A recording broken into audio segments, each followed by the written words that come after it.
And 2 mornings with the place to be reviews. I'm Kuian right here with all of yous. Monkeys, roll the footage. You will be silent! And now for something completely different. Hello! Hello! Hello! It's a Festivus miracle! Come with me, and you'll be in a world of pure imagination. Take a look, and you'll see into your imagination. We'll begin with a spin, traveling in the world of our creation. What we see will defy explanation. If you wanna view paradise, simply look around and view it. Anything you want to do it. Wanna change the world? There's nothing to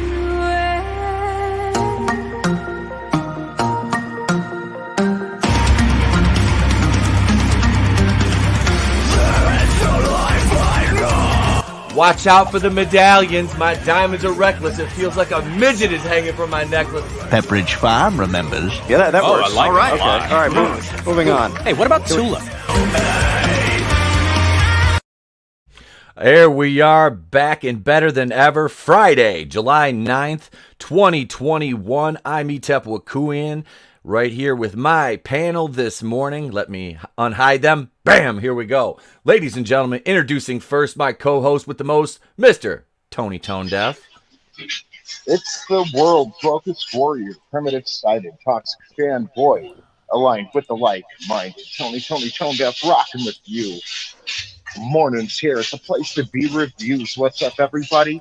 I'm coming in mobile today, so if I sound a little sketchy, if I drop off, you know who to blame. Oh, God damn it, Tone Deaf.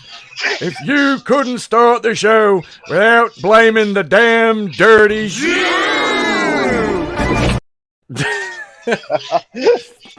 Morning, brother. There goes half the audience. We'll just, oh man. But as Tina Bojan mentioned in the chat, we've got almost 100% female viewership right now. Let me bring on the young lady to our panel. She is Miss Vassy Reviews. Good morning. At some stage, I'll have a decent intro, but today, as usual, good morning. Oh, morning. Thank you for joining us, Vassy. I appreciate it. Thank you. How did I get so lucky to have you 2 Fridays in a row on the morning show? And then I got Tony today, too, which is a bonus. Loudy will be here. We're, hail, the gang's all here this morning. Ahoy, ahoy. Oh, so we are, this will be the last thing I do for the weekend. As the rest of the day I have to get ready to go as it's my son's birthday party tomorrow. So I shan't be releasing anything this weekend. Working on a huge, something really, really big behind the scenes, though. As soon as I get a date locked in, I will announce that to you. This is, it's something really awesome for the channel. And, big shout out to PJ over at Orville Nation for kind of giving me the assist there. But so, hey, Angelus Draven's in the chat. He was the first one to comment at 7:16 a.m. this morning. He says, "Why is Elmo eating all that powdered sugar, Tony?" Because it's so early. He's got to get ready for work. Yeah. So you, Tony, you went and saw Black Widow last night. I did. What? Go ahead. I want to know what your initial thoughts are about what you saw. What is it with Marvel just like having to put Nirvana in all their chick flicks? What song did they use?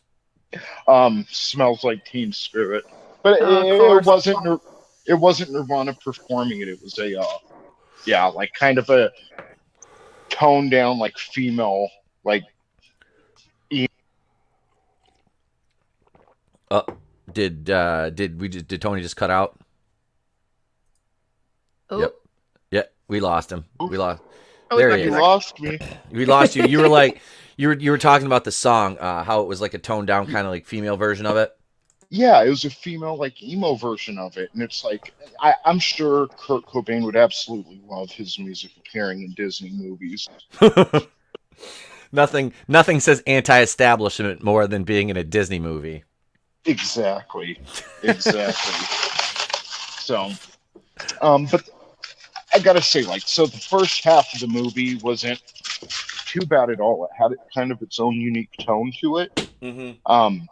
It definitely felt like it derived a bit from the Civil War and the Winter Soldier type movies, but it had its own feel to it, which is unique for Marvel. But that's like the first half of the movie, and then it kind of just gets weird, kind of falls apart after that. The reveal of the Red Room is kind of weird. Yeah. And the villain is it's weak.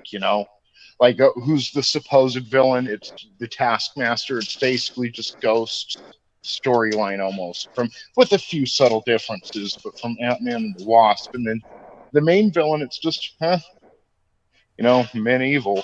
Mm-hmm. And that, like I said, that was kind of a concern of mine, was that they were going to go that route with it. It's somewhere along the lines, and it's one of those cases where you hope that the marketing leading up to the movie, like the IndieWire tweet we got, it'll make men scream, it'll put men in their place, it passes the Bechdel test, da-da-da-da-da. We hope those are just things to get clicks on early reviews, They get in their own way with that kind of shit. Like, stop, and people would enjoy the movie a lot more. Yeah. To me, that's like, don't ruin the lead up to your movie and scare people away before it even debuts. But then again, you look at it and it's a Marvel movie, so you think the normies would just flock anyway. You know what I mean? Yeah.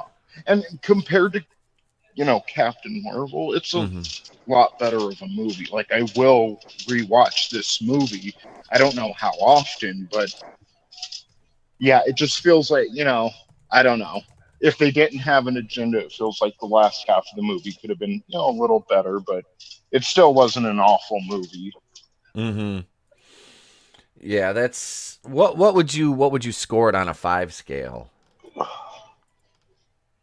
Probably 3.5. Okay, that's still not bad, It's not bad. Let's see. I was looking at go ahead. No, I was just saying, it's better than some of their other movies, like Far From Home.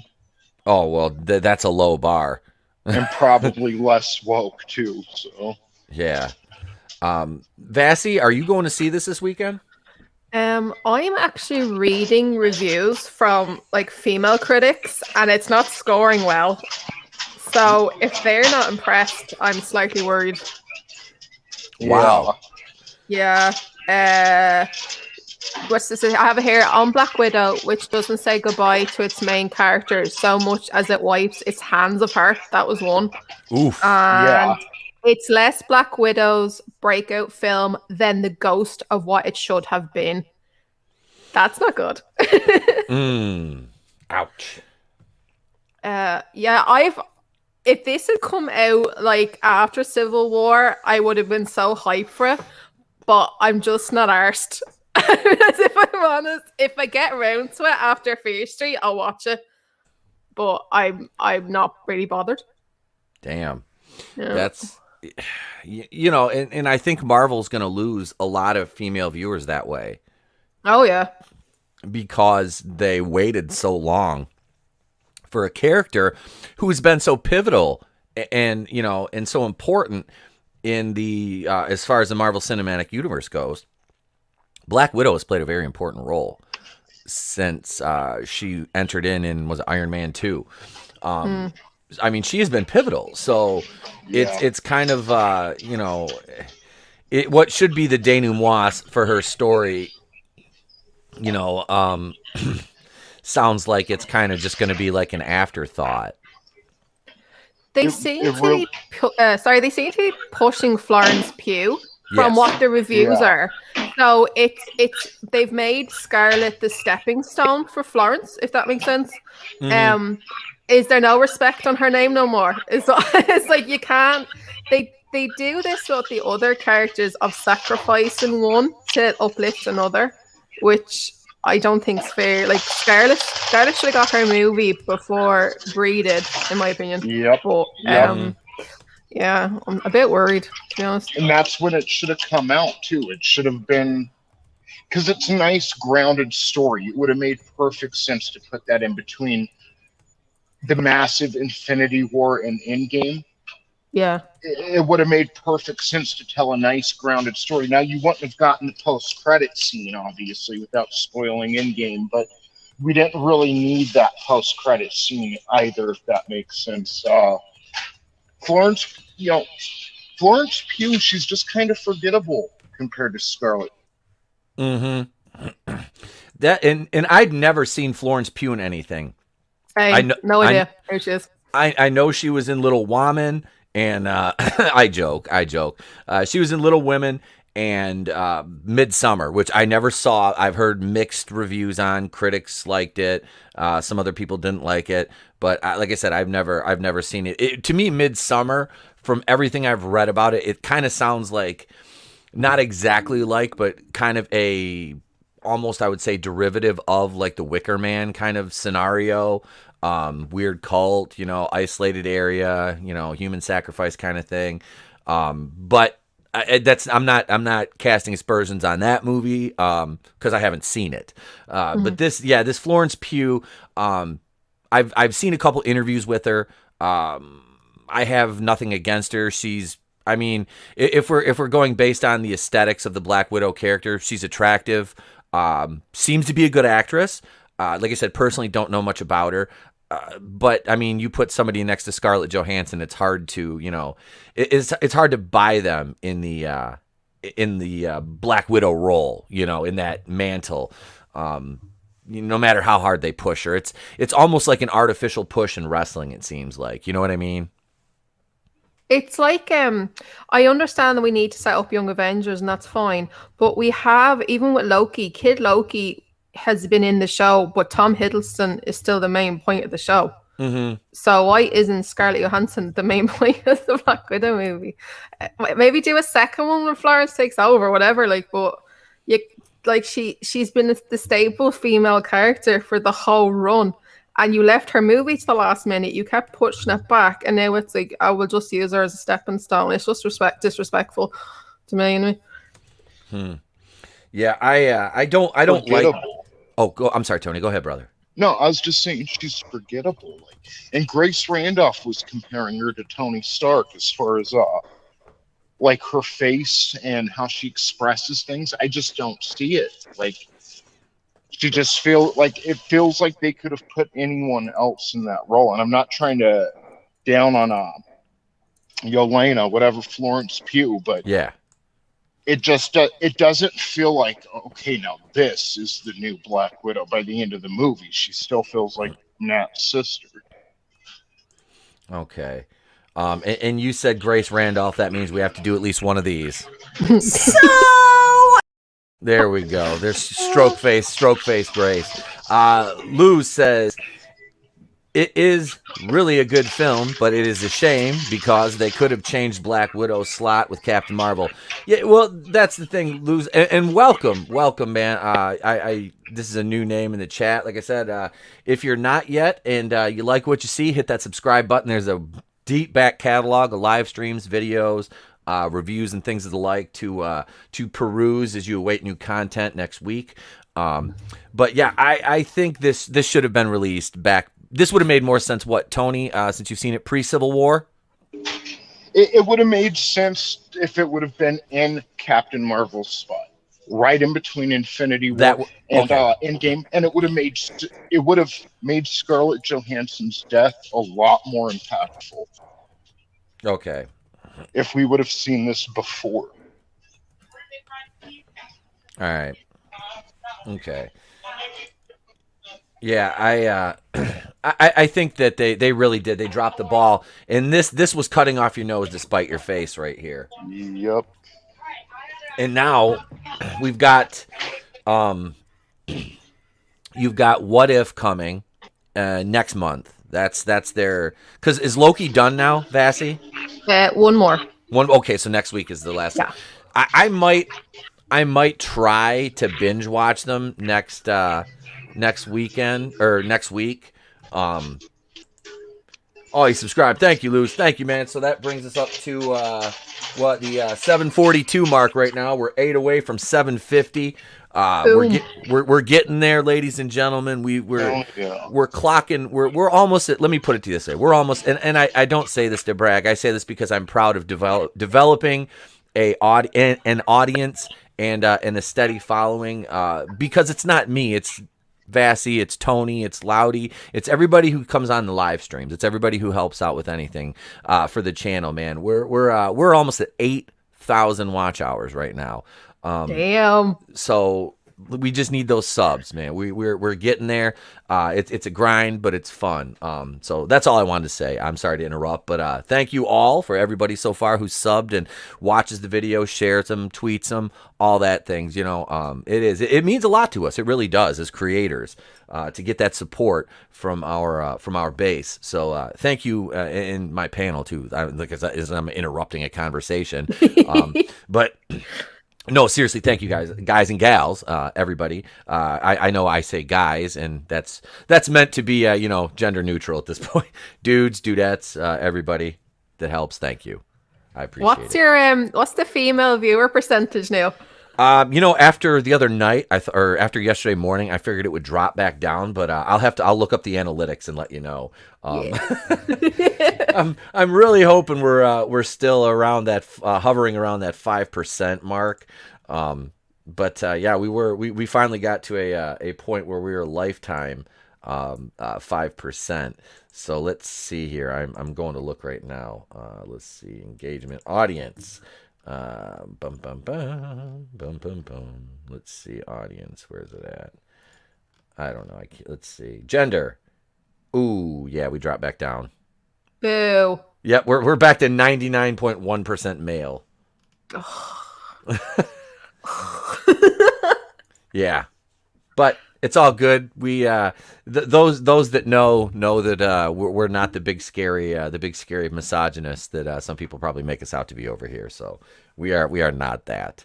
I don't think the ladies that come on the panel would probably come on the show at all if we were. So. But yeah, okay. So can we talk Budapest here for a second? Now, Tony, I don't want you to spoil anything because Vassy didn't. She hasn't seen it yet. I personally, I don't care. I wanted to listen to WCBS last night, but I fell asleep in my chair again because they reviewed it live. And did Budapest? Okay, this has been my concern about Budapest. They've been teasing this for so long that there is no way humanly possible that this could live up to the hype. Just a simple yes or no. Did it live up to the hype? No. Okay. No. That's about what I figured. Yeah. It was. Yeah. It was, like, to be honest, I can hardly remember what even happened. And, like, I'm mixing up plot points. Like, wait, did this happen in Budapest or did this happen? Like, so, yeah, it wasn't very memorable at all. Mm-hmm. See this? Okay, so I'm just getting off the analytics page here. YouTube already took a subscriber from me. I just gained one, and it automatically went to 742, and then it went back to 741. This is why I say check to see if you're still subscribed to your favorite YouTubers. Not just me, the other YouTubers that you subscribe to too. Because I gain a sub, I lose a sub. This is, and then I'll get it back, but it'll be like 8 to 10 hours later. So this is what happens in YouTube land. Yeah, let's see. Tina Tina doesn't think that Budapest lived up to the hype either. Neither does Lou. He does not. Budapest Store is literally the biggest disappointment, like what happened. See, and that was my fear going into it. It's you can't tease something for that long and then expect any payoff that you do give to be, satisfactory to the audience. Because everybody has their own headcanon and what happened at Budapest at this point. You know what I mean?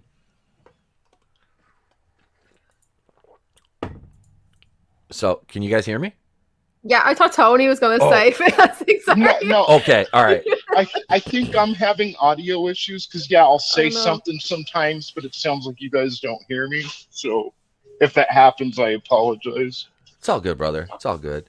Let's see. Oh, Draven's talking about Hereditary. He said, "Oh, it's a great movie. Tough worth seeing." Okay, so Hereditary, I need to watch. I'm literally writing that down because I'll forget.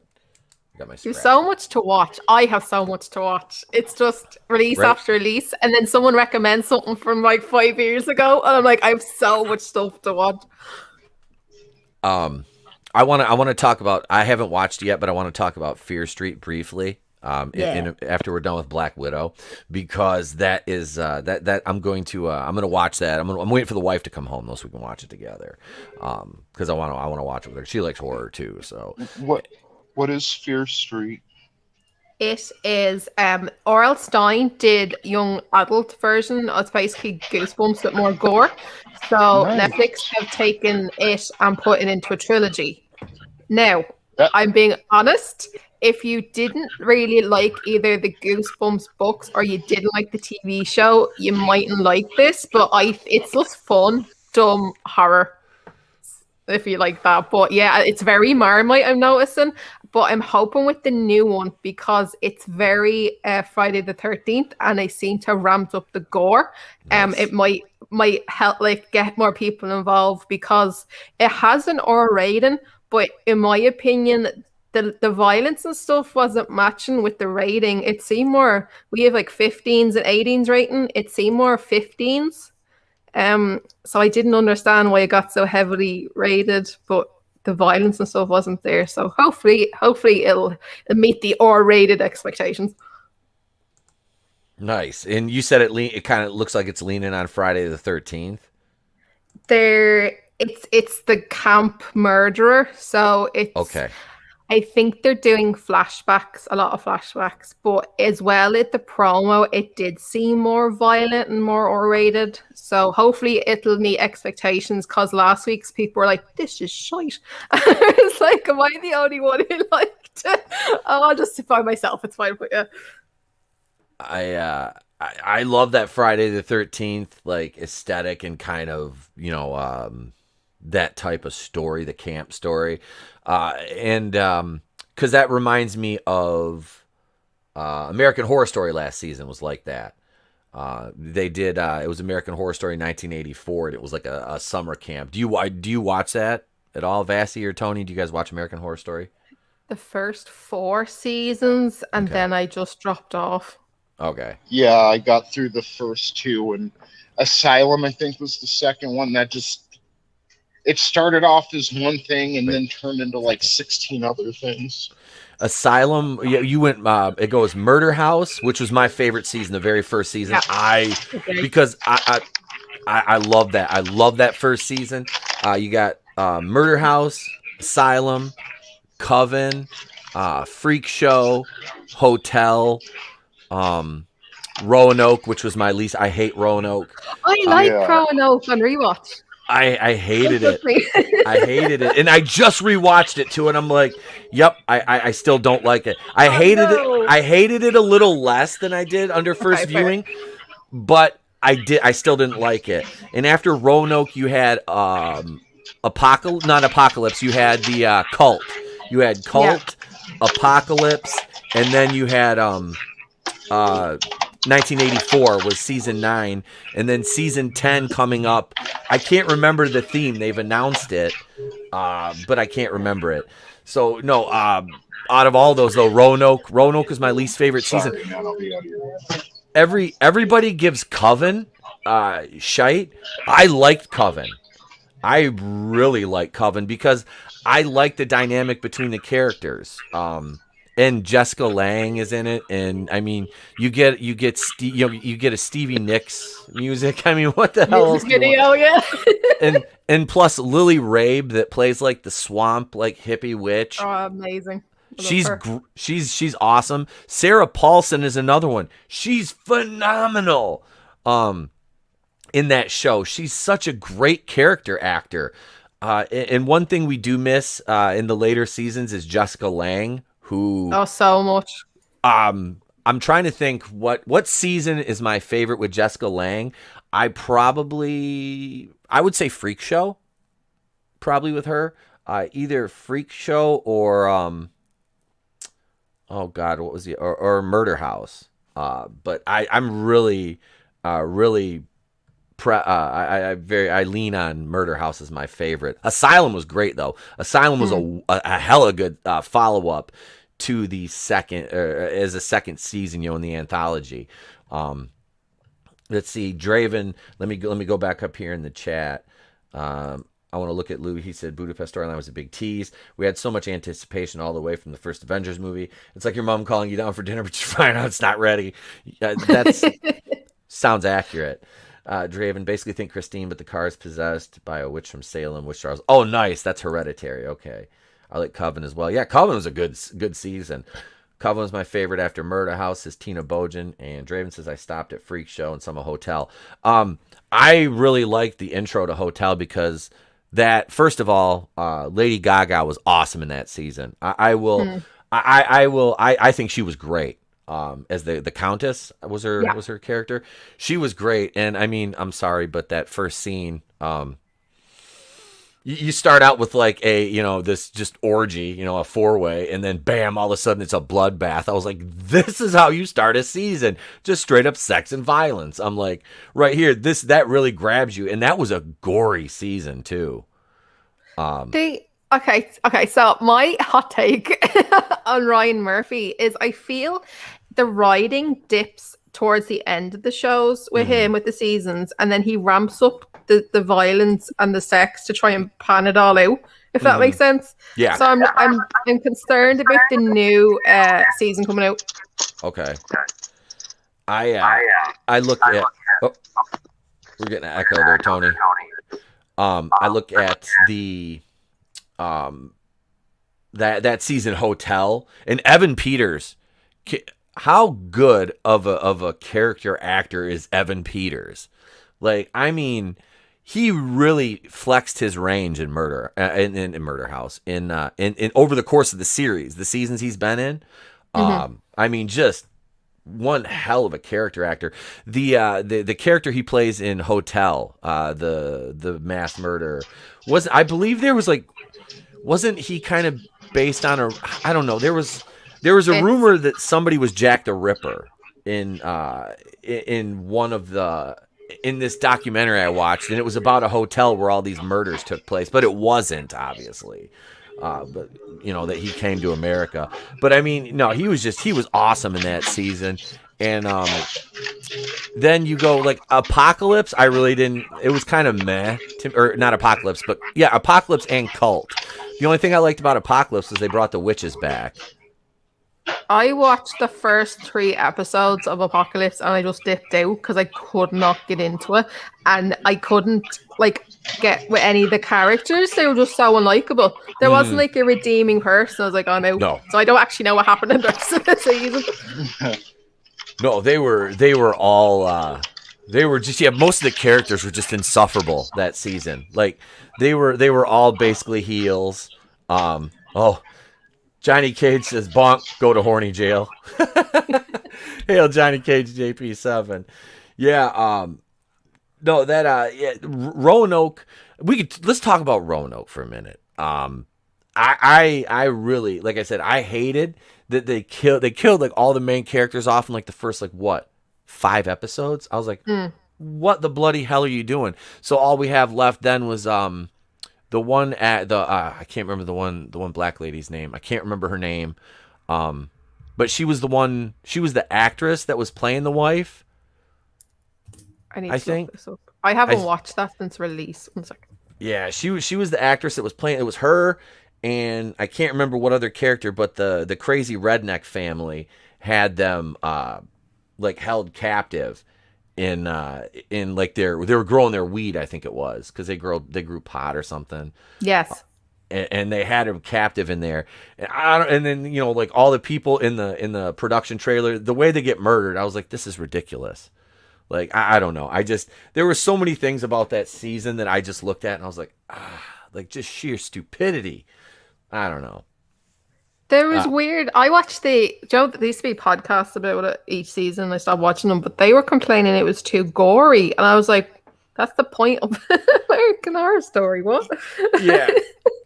Yeah, if you're not looking for gore, like if the first season, if Murder House didn't prove that, like the one chick that Dylan McDermott had an affair with getting murdered in the backyard with a shovel by the creepy butler guy. I mean, like that.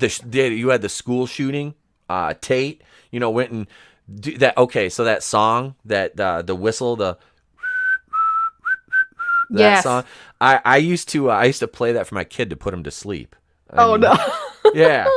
Yeah, it came on my phone because I downloaded it for some reason, and I was playing it, and I was holding him, and he just nodded out. So yeah, I was like, huh. But that whole sequence was just wicked. And that was a ballsy move on their part, because later on during the cult season, they had to take out the mass shooting scene because I believe that had coincided with the incident in, I'm not sure if it was Las Vegas. I don't know. It's America. There's a mass shooting every 2 seconds, according to the media. Oh, there goes another one. But no, it really kind of pissed me off that the creators took that out. You know what I mean? Like but then again, Ryan Murphy and Brad Falchuk are very, very, very woke too. But that's one thing I can compliment the show on is, it's a diverse cast.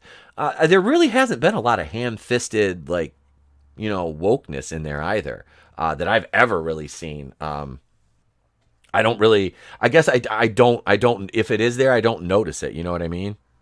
They had with Coven, because you remember they had the voodoo witches who obviously are women of color, and there was that division they noted between like the whiter witches and the women of color, and I was like, that was handled so well.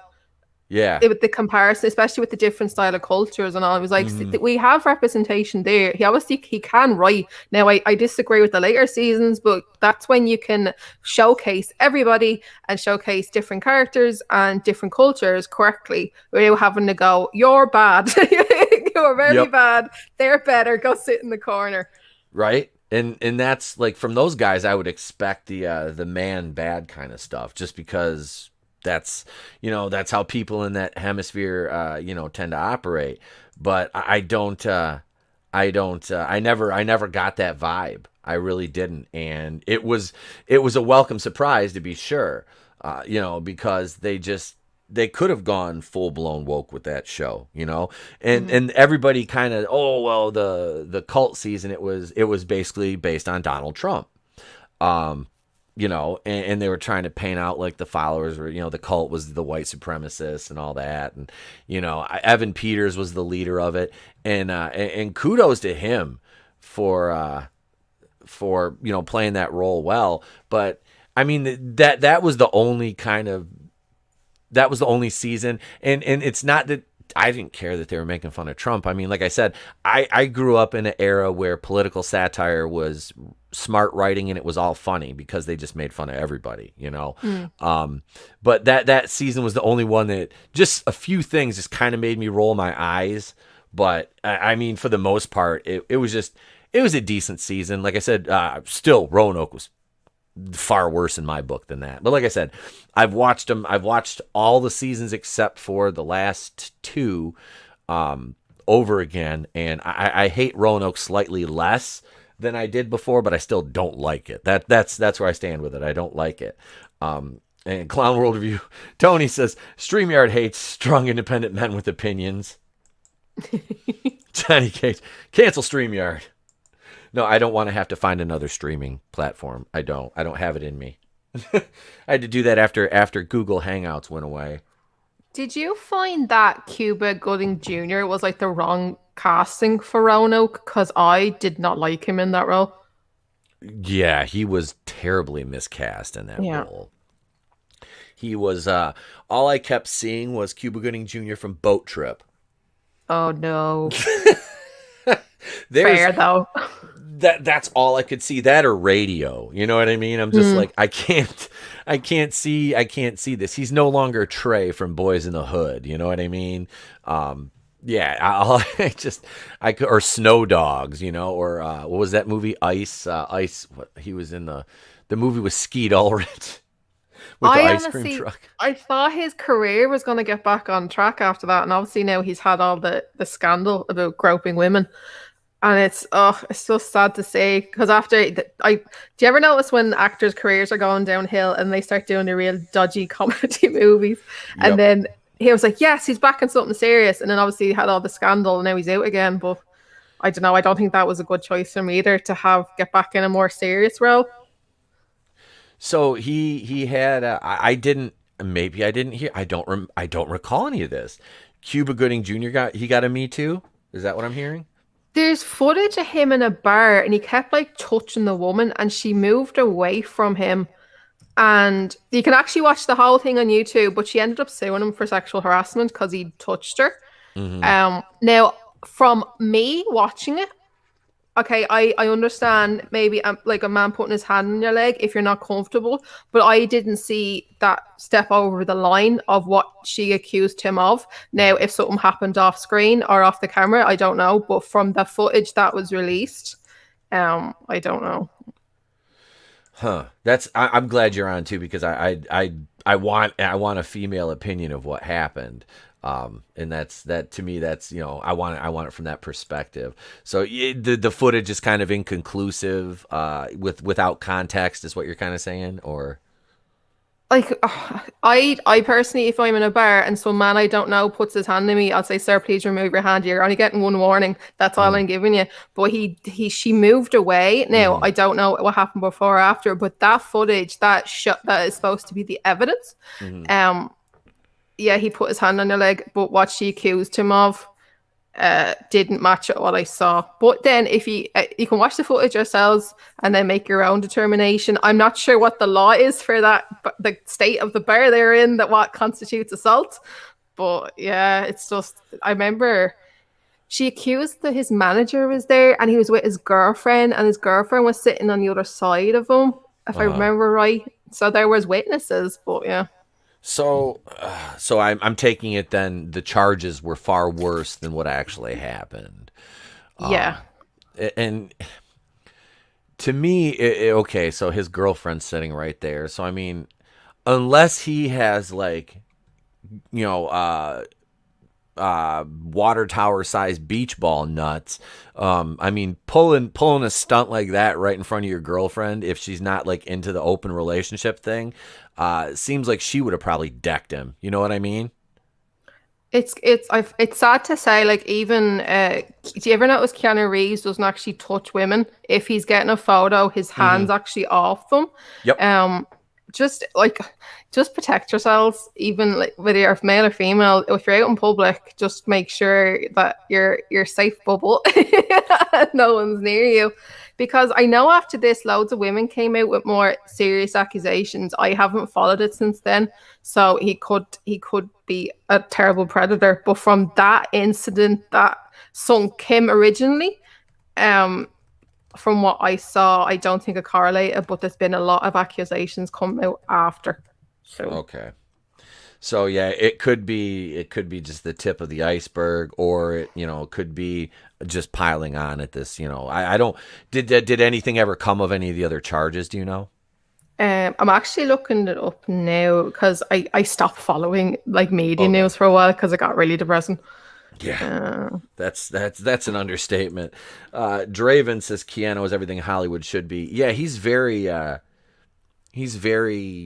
just seems like a good guy, like Keanu Reeves is. He just, yeah, I like the way he handles business. Yeah, like you said, he doesn't ever, that's the thing, is he doesn't ever touch women in photos.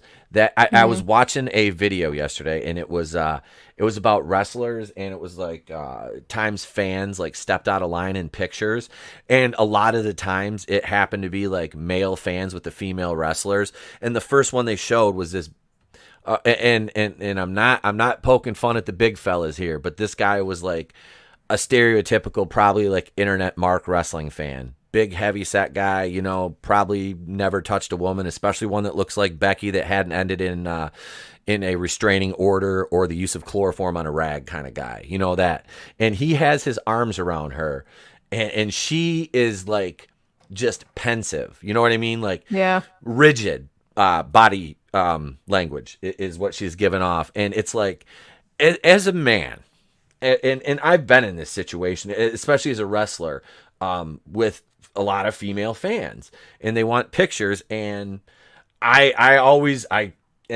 I'm not just saying this, I would, go to take a picture. I'm like, okay, I was like, how do you want, me to stand? And it's like, a lot of them would be like, put your arm around me or whatever. And I would always try to go for the shoulder unless they like grab my arm, then I'm like, hey, kind of, but it was always in a crowd, so, but any kind of performer, you really have to be careful about that, because there's always those people that are just looking to take somebody down, and yeah, that is it's weird. Like I mean, in the heat of the moment, like when you're around a bunch of fans, yeah, sometimes they just kind of they come up and grab you, and you're like, and me, I'm like, I'm a hugger if I meet somebody by naturally, that's just how I am. But honestly, Reese, it's more like, and it has nothing to do with a coof either. I'm just kind of like, hey, how you doing? Little handshake, It's just because, especially like I said with women, because it's just, I don't want that to be anything to be misconstrued. You know what I mean? Like you go to give somebody a hug, and 99% of the time it's always reciprocated. But I there's people who aren't, huggers or don't like, physical contact, there's always that chance. So, you just kind of, just read the room, just read the room is basically what you have to do. Did you hear what happened to Tom Hiddleston when he's on stage? No. So apparently he was on stage and he was in the middle of his monologue, and some woman was touching herself in the audience, making noises, and everyone was making such a joke about it. And I was like, if that was a woman and a man did that, he'd be called a monster and a pervert. But because it's Tom Hiddleston, it's a joke. I was like, are you having a laugh? I was just reading stuff online and it was all a big joke. And I was like, how do you think he feels having gone out and it's okay for that to happen to him because he's a dude? Like, that's not fair. When did that happen? There was just stuff I was reading yesterday, because apparently there was jokes saying, oh, that's such a great review of your performance. And I was like, if we switched the genders, there'd be World War III. Why is that acceptable? No. Oh, it'd be Pee Wee Herman all over again. It's so strange. Like everyone should feel safe without weirdos like being around you. I mean, is that empowering to her to be able to do that in public? I mean, Jesus, like, let me welcome. Let me, Johnny. I can't even. Johnny Cage just poor Becky. That's one ugly picture. It's terrible. It really is. And here is Pursuing Paranormal Commander Cody. So good morning, working and lurking at the new job. Hail, Commander Cody. Welcome, brother. We got to get you back in. John Davies, switching genders is tight. Well, Coach Loudy was backstage and then he disappeared. He's almost, he just got home. There he is. Hey, Coach, morning, sir. It's me, it's Easy E. Coach is hanging out in the place to be. How's it going, everyone? Welcome, brother. Good morning. Yeah, sorry about that. You guys just what time did you guys start this morning? I started at like 9:35. Oh, I thought you said you were starting at 10. Oh, it's all right. We started early. It's all right. We trust me. We got material. We got more. Cool. We got more than enough material. We're talking about right now. Tom, okay, Vassy, you set the scene. When did this happen again? Okay, so it came up this week because there was this discussion about how assault or something on men isn't taken as seriously. It's kind of laughed off. So it is actually, the incident actually happened in 2019, but it came back up this week because of the discussion about it. But Tom Hiddleston was performing in Broadway and he was on stage doing his monologue or whatever, and a woman was actually touching herself and making noises in the audience. The attitude was, it was all a joke because he was a man. But my point was, if it was a woman, it would be called a monster. It wouldn't be a laughing matter. So why is it a laughing matter when it's a man? But if it was a woman, it wouldn't be. Oh, because men are trash and men are awful and they deserve everything they get, and we hold them to a double standard. Like, it's so alarming. Like, can you imagine if you're in the audience and there's a woman? Like, I'm sure dudes in the audience would have jumped that dude. Like he would have Yep. been whooped up and down the stairs. Like, Oh, absolutely. but, Yep, because like, ass why beats. did no one jump in for Tom Hiddleston? Like, I can't, my mind is blown, honestly, reading the stuff that happened. And I was like, why did no one do anything? Because fuck your mythos, mate. I have a thought about that, and I have to let me acknowledge Tony's comment. I'm just saying we've all masturbated to Spider-Man, but that isn't something we really talk about in public. What? Get out of my computer history, Jesus. Hello, Laura44. Brutal morning wood. Yep. Yep, that's what happens when you masturbate to Spider-Man. You get a brutal morning wood. That's and see, we have 3 women in the chat, yet the audience percentage went from 5% female back down to 1%. So, but just think, ladies, you are in the 1%. They are in the top 1%. The top 1%. Yeah, and I wanted to say, so the whole thing with Tom Hiddleston and this woman in the audience, it makes me think back to a South Park episode, The Purity Ring, with the girls in the crowd watching the Jonas Brothers. I feel funny.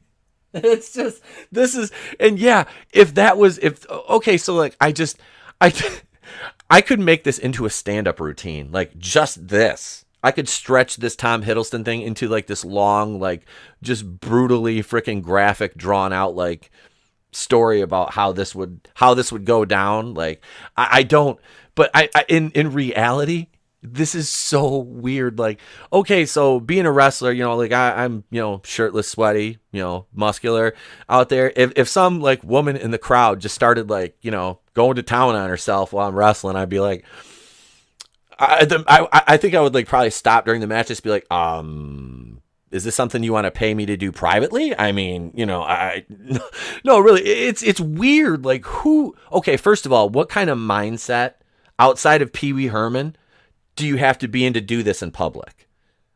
Like, seriously.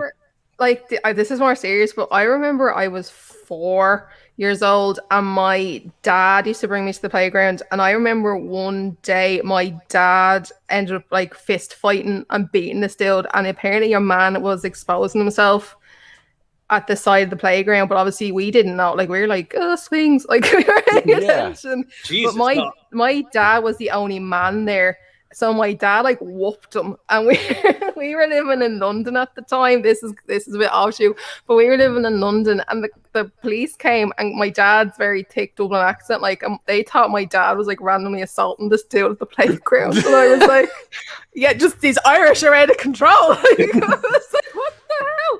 But I was like, why'd you do that? Like, when you're little, and like your dad's like the ultimate warrior hero, and you're just like, the women are all screaming at the pervert, and my dad's like whooping him, but I couldn't see anything because obviously there was a kerfuffle and all. But I'll never remember the cops were then yelling at my dad for like starting trouble at the playground, and all the mothers were like, no, he's not the problem. What are you doing? Let him finish. Yeah. I want to buy your dad a drink now. Jesus, I know. Drink. It's so scary. Like, this was in the like afternoon in like a big playground in London, and this dude thought it was a-okay to go do that off the side of a playground at children. It boggles my mind. Oh God, yeah, I do. Your dad deserves he deserves a gift for that. Yeah, he deserves some type of medal or something. Jesus. I think he got arrested for it. It's just What? No, not metal cuffs. We don't need. He doesn't need metal cuffs. He needs a medal. I was like, what's going on? And then my dad got angry because they were like, oh, because the Irish are causing trouble again, blah blah blah. And then we ended up going home. And then my dad, I was like, why did that happen? Why did the police come? My dad said, we'll talk about it another day. And then he told me years later, and I was like, that is terrifying. I'm glad he didn't tell me 2 years later. That's kind of what I was thinking. I'm like you said it though. Like, you're Irish, you're living in London, and yeah, the bobbies are just sitting back going, huh, look at this, here they are at it again, just like, oh God. And then your dad's the fucking hero here. He's beating the shit out of a weirdo, which the guy, I mean, let's be honest, Loudy knows what I'm talking about. For that, he should get a little choppy. You know what I mean? Yeah, absolutely. Give him the. We'll get Dick Togo on that right post haste. Dick Togo and his freaking katana, you know. Yeah. We were just God. talking about that yesterday. Oh, John has a question for you, Vassy. And I let John has my kind of mindset, I can tell. Because he made another comment up here. Let me scroll up a little bit. Where was it? It was this, talking about what would all the women do in the audience. I mean, you know. Yeah, so Pete and I are not qualified to answer this question. No, John has a mind that lives in the gutter, I can tell, and it's just like me. It really is, because like immediately I go to like one rational thought and then one completely irrational, like it's basically like a South Park skit in my head. Yeah. You know what I mean? I really have to watch myself around, my players, because I coach high school football. So like I really have to tone myself down, and it's really hard to do that because I've got no filter and I'm just me. So Oh, dude, I was talking about Marvel to the kids, and when I was teaching, it was like 6th, 7th, and 8th grade. Yeah. And we were, they were like, they know I have a YouTube channel, and one of the only 8th grader that kept coming back after graduation because his girlfriend was in 7th grade, so he came back to hang out the rest of the school year with her. Cue the yeah, what you said. But no, it's funny because like the girl is like my buddy that I played football with. It's his daughter. Okay. And Owen, the other kid, he's super. They're both really good kids. And he was the one who was like incessant on trying to find out what my YouTube channel was, and he figured it out in class finally. Like I dropped a few like very obscure hints, and he, I mean like obscure shit, and he figured it out. And he's there watching, and he's like, wait, Mr. Pete, I thought you liked Marvel. I'm like, I do. I just don't like the garbage tier Marvel stuff. And we're talking about it, and Faith, she come up and she brought her word. That's his girlfriend, and it's my buddy Justin's daughter. She brings her work up to me, and I'm going over something with her. And she was like, so what didn't you like about Falcon and Winter Soldier? I was like, the whole show is a bunch of woke shit. And I was like, I had to stop myself. And she looks at me and starts laughing. And nobody else caught it because I kind of was like talking quietly, and the kids are all talking, It's like I said, it was one of the last days of school. So, Yeah. but it was funny. And she just started laughing. I'm like, I'm sorry. She goes, oh no, my dad says the same stuff because him and his wife are like very like anti-wokeness, and it's funny that she said that. I was laughing because she started laughing. I was like, oh man. I was like, I thank God they didn't start asking me about why I used a lesbian gift so many times in my Batwoman review. A lesbian. I think I would have ended up in the principal's office for that one. Oh man, Pete gets the tension. And then the priest is Father Peter, and he's Nigerian, and I can understand him when he doesn't have his mask on, but if he has a mask on with his accent, you can't understand a word he says. I'm like, half the time he'd come up to me and talk to me, I would just nod and smile because I couldn't understand what the fuck he's saying. He probably thinks I'm Lenny from Of Mice and Men. This the one that comes to lift the heavy stuff, just...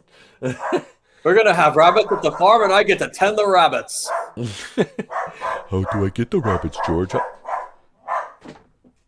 Is there a burglar? Is that why the dog is growling? Hey, hang on. I have to go make sure my dog is not tearing a screen up. Loudy and Vassy, talk amongst yourselves with the chat. I'll be right back. All right, sounds good. How do I access the chat? Do I have access to that in here? Yeah, so hit comments to the right. Hey, there it is. All right. Yeah, thanks. I've been on streams with Pete so many times that you would think that I would know how to do this, but I don't. Wow. Just as my uncle would say, another cherry popped. There's for some reason when you're in StreamYard, it doesn't always bring over the comments because I miss some absolutely hilarious comments sometimes in the stream, and I'm like, oh no. Man.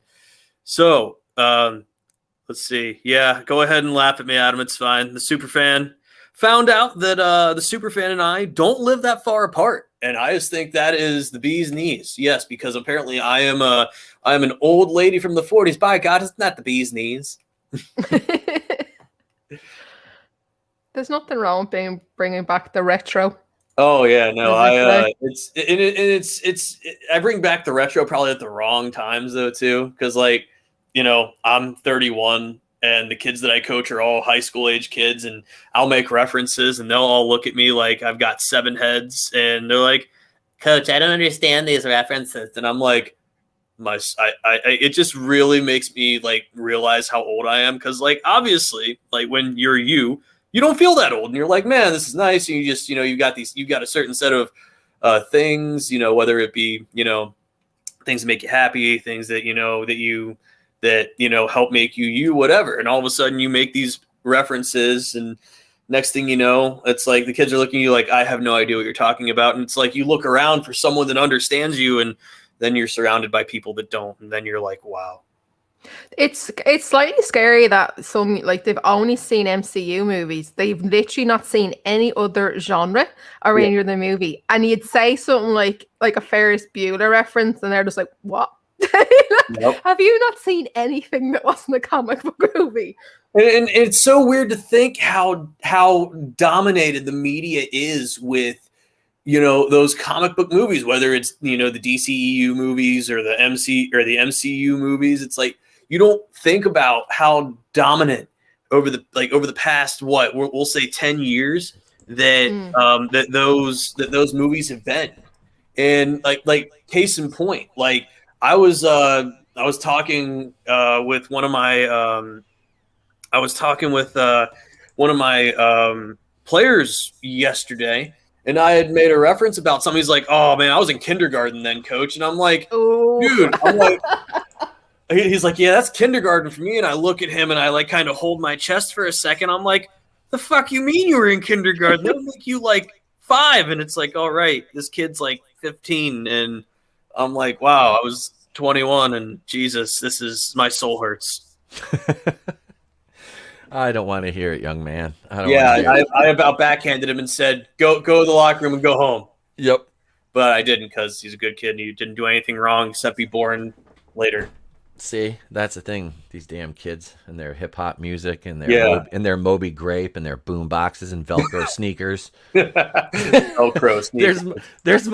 There's my old man yelling and shaking my fist at a cloud moment for the morning right there. I have those all the time. So like, the way my apartment's set up, like there's we're on the ground floor and we have this screen door. And like one time, like it was a day that Allie and I were both off, and I happened to look out because like I see people running around the back. Obviously, we share backyard with other people, and like I see these kids, and I'm like making sure like are they getting close to my deck? I'm like, or my patio, don't do that. And Allie's like, are you done being a crotchety old man over there? And I'm like, I'm not being a crotchety old man. I just don't want people touching my shit. And then she's like, yeah, you crotchety old man. Then I thought about it, and I felt like fucking Clint Eastwood from Gran Torino, and I'm thinking, just get off the lawn. I'm like, oh God, I am that old man. Oh God. You're that old man asterisk minus the racism. minus the blatant use of racial epithets in a negative manner. Did you not hear one of the actors from that complained about the racial slurs on the movie? Yeah, no, I did not. Wasn't it one of the Asian actors? He was one of the thugs that attacked the girls. Remember what the girl got attacked? He was one of them. Okay, all right, sir. Yeah, sir. Stop it. Get some help. I need help. I do. I'm beyond helping. Yeah, well, I feign that I'm redeemable, but there's no way. There's no way. We've had as many as 19 in the chat. We got 18 in the chat right now. Make sure you. Hey, our chat's legal. We got 18. Make sure you slap that like button. All right, now we can get in on the real discussion. The chat's 18. No, that's the After Dark Patreon. I'm just kidding. I don't have Patreon. There's no Patreon here at the channel. Hold on. Am I able to highlight chats here? No. No. Which one are you looking at? The one right before Vessy's. Vassy's. Yeah, that one. Boom. Fuck your Pokemon Go in my yard. That used to be seriously. This was like the beginning of the end of professional wrestling for me. Was like I said, and we're not going to get off on a wrestling tangent here. Just Pokemon Go reminds me of that because it had come out. This is like 2017. I'm coming to the end of my run. I quit in October, and this is like August or July, and we're in the locker room, and all these guys. Like I said, there's we there was a bunch of attractive females in our locker room. I mean, they're all sweethearts. They're all good peeps. But these dudes, these single ass young dudes, like none of them have ever picked. You could tell none of them ever picked up a weight in their life. They're yeah, like I said about that other dude that hadn't ended in a restraining order or the use of chloroform in a rag. Yeah. So we're sitting there, and me and everybody in our stable, minus one guy, are all older married guys, and we're just sitting around going like, man, do you remember we came in the business? Yeah, like we're chasing these these gals around. It's like that's the guys and girls in the locker room were pretty much loud. How the wrestling locker room works. Yeah. There's a lot of hookups. It's dirty, and I'm like, these little dudes are all single, and they're out here playing Pokemon Go instead of paying attention to these feet. I'm like, what kind of world is this? I'm just like, the ring announcer. She was like 20. She comes up to me, and I hit my flask, and she's like, "Can I have it?" I'm like, "Absolutely, go ahead, hon." She's like, and we're talking, and I'm just like, "What do you think?" I was like, "What are these?" She goes, "Half these guys are just jokers." I'm like, okay, and then I find out she's dating, like, she's 20 years old. She's dating a 35-year-old. I'm like, okay, so that speaks volumes about what you think about guys your own age. And that's what she said. She goes, "I don't want to date a kid." I'm like, yeah, you're a kid. What are you talking about? Like you're a baby. I could be your fucking dad. Like, like I'm sitting here giving my here, kiddo, I just got on here, have a nip, It's like, she, not a nip off the flask. Settle down. YouTube, Susan Wojcicki, I see you out there taking my subscribers, my likes off my videos. Yeah, I see you, Susan. But no, yeah, that whole thing just made me think of that. Now I'm completely fucking mentally lost because I started talking about wrestling. Sorry, it's my fault. God damn it. We both had old crotchety man moments, and then we became senile and forgot what we were talking about. See, I am. That's the problem. This is my last day alone. I have to go to the cabin today. Yeah. And help set up for Trey's party. So like this morning, I went to bed. Well, I went to bed at 5:00 in the morning. Nice. I passed out on my couch watching Wrestling with Regret pay-per-view reviews. And do you like Wrestling with Regret? I do. I like Zane. I disagree with him on a lot of stuff, but I like him, and he's creative. Right. I can't believe he's involved in the wrestling business at times, but yeah. And then again, I look at him and I can. But yeah, I was watching those and I fell asleep. I fell asleep at like 1:00, woke up at 5, went to bed until like 8:30. Got up and made coffee, and was like, all right, here we go. But I ate an edible this morning. Nice. So I'm a little scatterbrained right now. So I'm overcompensating with coffee, which I refilled when I went out to let the dog out because there was a squirrel in her yard and she was freaking out. That's what it was, a squirrel invader? Yeah, normally it's like somebody walking by because there's a shopping center at the bottom of the hill. I get to be the Lord and look down the hill upon all the peasants. I'm just kidding. There's like there's a shopping plaza, and guys, it's not kidding. A lot of people walk down there to go to work. So, so they'll be walking by, and the dog will fucking freak out. Even though the same people walk by every day. My neighbor's right across the street. They'll come out of their house to get the mail, do something in the yard. She freaks out. They leave. She freaks out. I'm like, she's a good dog, but she's just like, hey, dad, somebody's here. I'm like, okay, relax. Here, have a Valium. You're fine. Have an edible. You're fine. Yeah, just take this. You're fine, puppy. You're fine. I was like, I'm gonna ask him when I go to the dispensary. I'm like, do you have pet meds here? Do you have pet meds? Because I should just take that. I have like that THC drink enhancer and just put some. I'm not gonna put it in my dog's water. I'm just kidding. I would not do that to my dog. Jesus. If you got questions about that, I can ask my fiance since she's a vet tech. I did have a dog that I had. She was taking. What is that shit? It's really God. Prozac? No, not Prozac. It's because Robin was taking Prozac. That really helped with her anxiety and calmed her down. It wasn't that. It was something stronger. It was something. Trazodone? Nope. Trazodone. I used to be on Trazodone for sleeping. I was on that for about 2 weeks, and I was like, I can't do this. It makes me feel groggy. And that's enough pharmacy talk here on Sorry, guys. Place to Be Reviews. Ladies and gentlemen, this is Pharmacy Talk with E-Tep and the coach and Vassy on Y1. Never mind. I'm going into my old call letters for the radio on Y102 W. I can't remember that though. WBRN. I don't know. Now, ladies and gentlemen, Conway Twitty. Hello, darling. That's an old kickback to the anchor days. I had to quit playing that. I kept getting copyright claims. Really? Oh, speaking of that, my video, the stream from yesterday, got like blocked because of the NWO clip I played. What? Yeah, No. yeah. I got a block on that. Are you able to fight that, or? Apparently, it was because the audio. Because I spliced the clip. I cut it all up. You know, it was like no part of it was more than 4 seconds long. So I thought I would be all right, but I guess the continued audio picked up one of the bots from WWE, and I got a copyright claim from it. Oh. So I'm just like, whatever, no big deal, no big deal. Life goes on. Oh, I actually just fought one and got it released. I've silently behind the scenes been disputing a bunch of copyright claims and getting and actually winning them because YouTube copyright claims so much stuff and it's bullshit as a creator. Oh yeah, It's maddening, especially where music is concerned. Because I've had a song I've been using I use a lot of instrumentals for my talk bed music, and you know a lot of it is not copyright free, but I talk over it or I play clips over it and I'm fine, you know, and it's at a level to where, you know, it hasn't done anything. One piece for like 8 seconds got a copyright claim on my Steven Dorff video the other day and I was pissed. But I'm just like, nah, I'm not going to fight that one.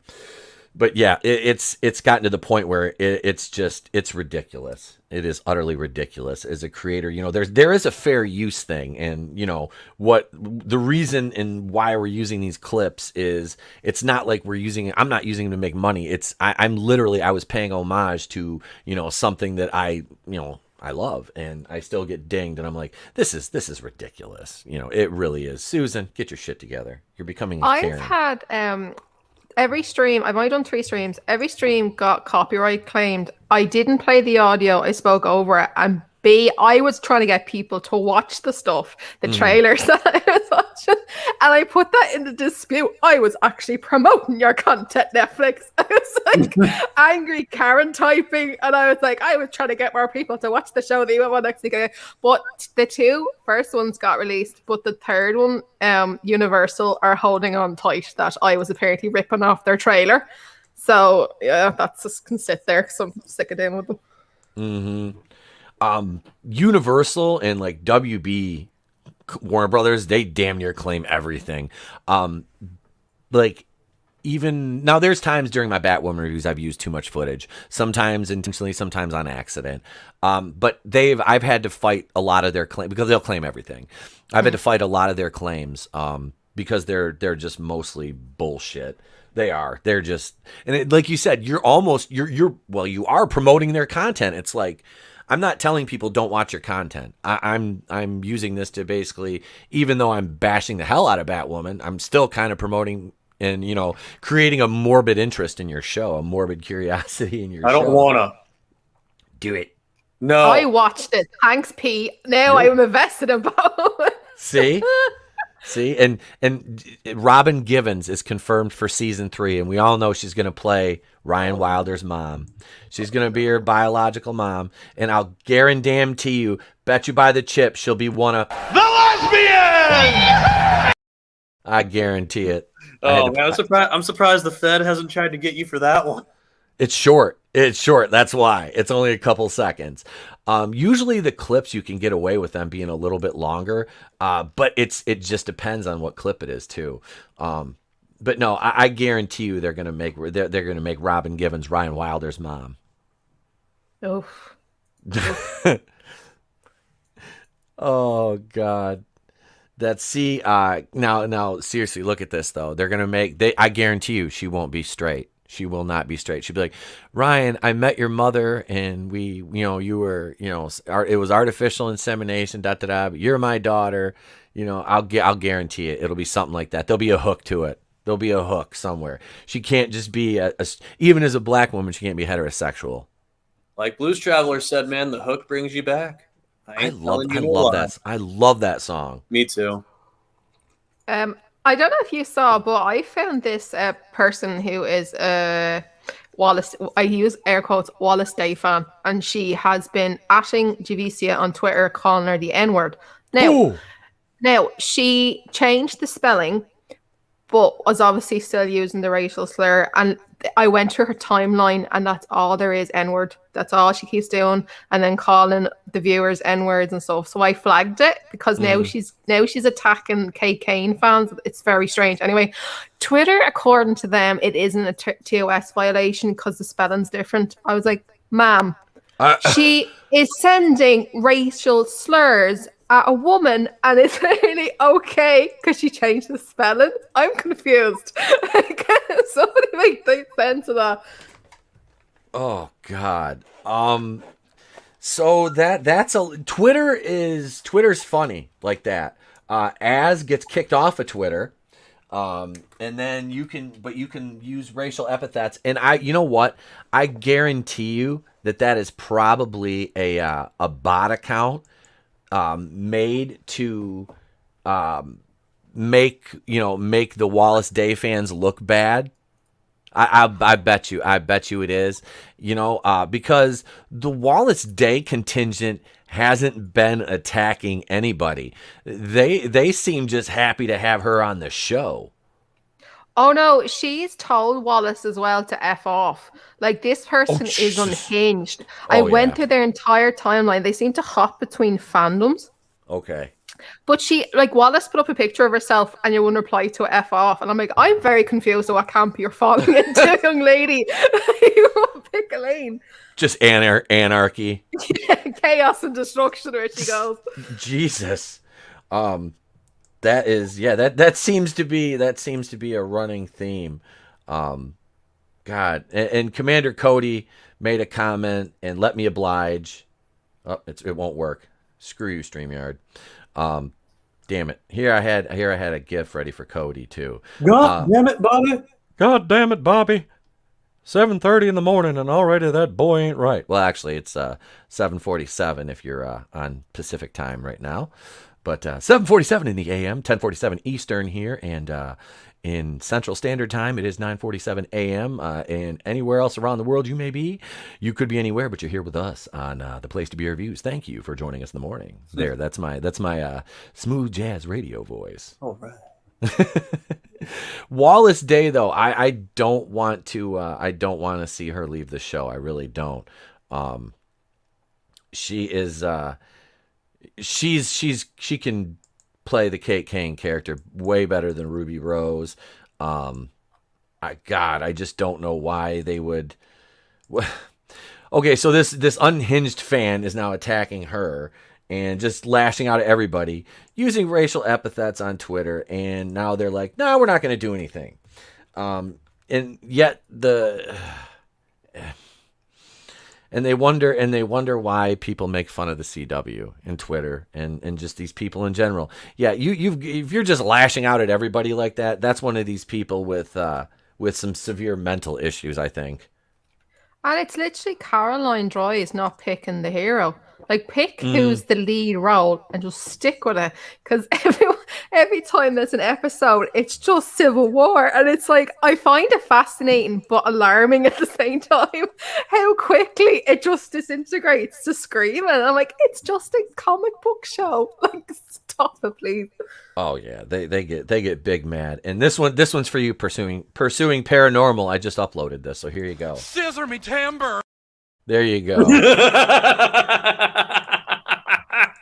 I love that episode. Well, how can that work? I mean, unless we scissor. Yeah. Oh God, we're scissoring. Scissor me timbers. Mr. Garrison, that's like one of the best arcs. That was Miss Garrison? Mrs. Garrison. No. Miss Garrison. Wasn't there? That is Miss Garrison. Miss Garrison. Hey, how about the I'm a man. I deserve a penis. He flips his desk over in the classroom. Oh, that one was great. The penis is growing on a mouse. Yep. You see? John Davies. Caroline Dries has never heard the quote, "You can't please everyone." Well, she tried, damn it. Caroline Dries. Yeah, it's weird though, because okay, and then if you listen to like the press and they talk about Ryan, like I was watching other reviews, like people who like Batwoman, all right? And it's so funny because they're like they're championing the writing. All right? They're talking about how good the writing is and how much of a hero Ryan is. And I didn't comment on any of them. I really wanted to, but I don't want to like start beef on YouTube with another YouTuber over Batwoman. Why not? That's the perfect thing to start beef over. You know, I mean, I guess in the off season from Batwoman, I can beef with other pro Batwoman channels about Batwoman things. I just need to hold this feud out until October. I'll just DM him on Twitter and be like, hey, we're gonna have fake heat. All right. I know you're not familiar with wrestling, but just roll with it. All right. Anything I say to you, just roll with it. Okay, that sounds good. Yeah, but it is. It's like they're talking about how good the writing is. I'm like, what Where? show?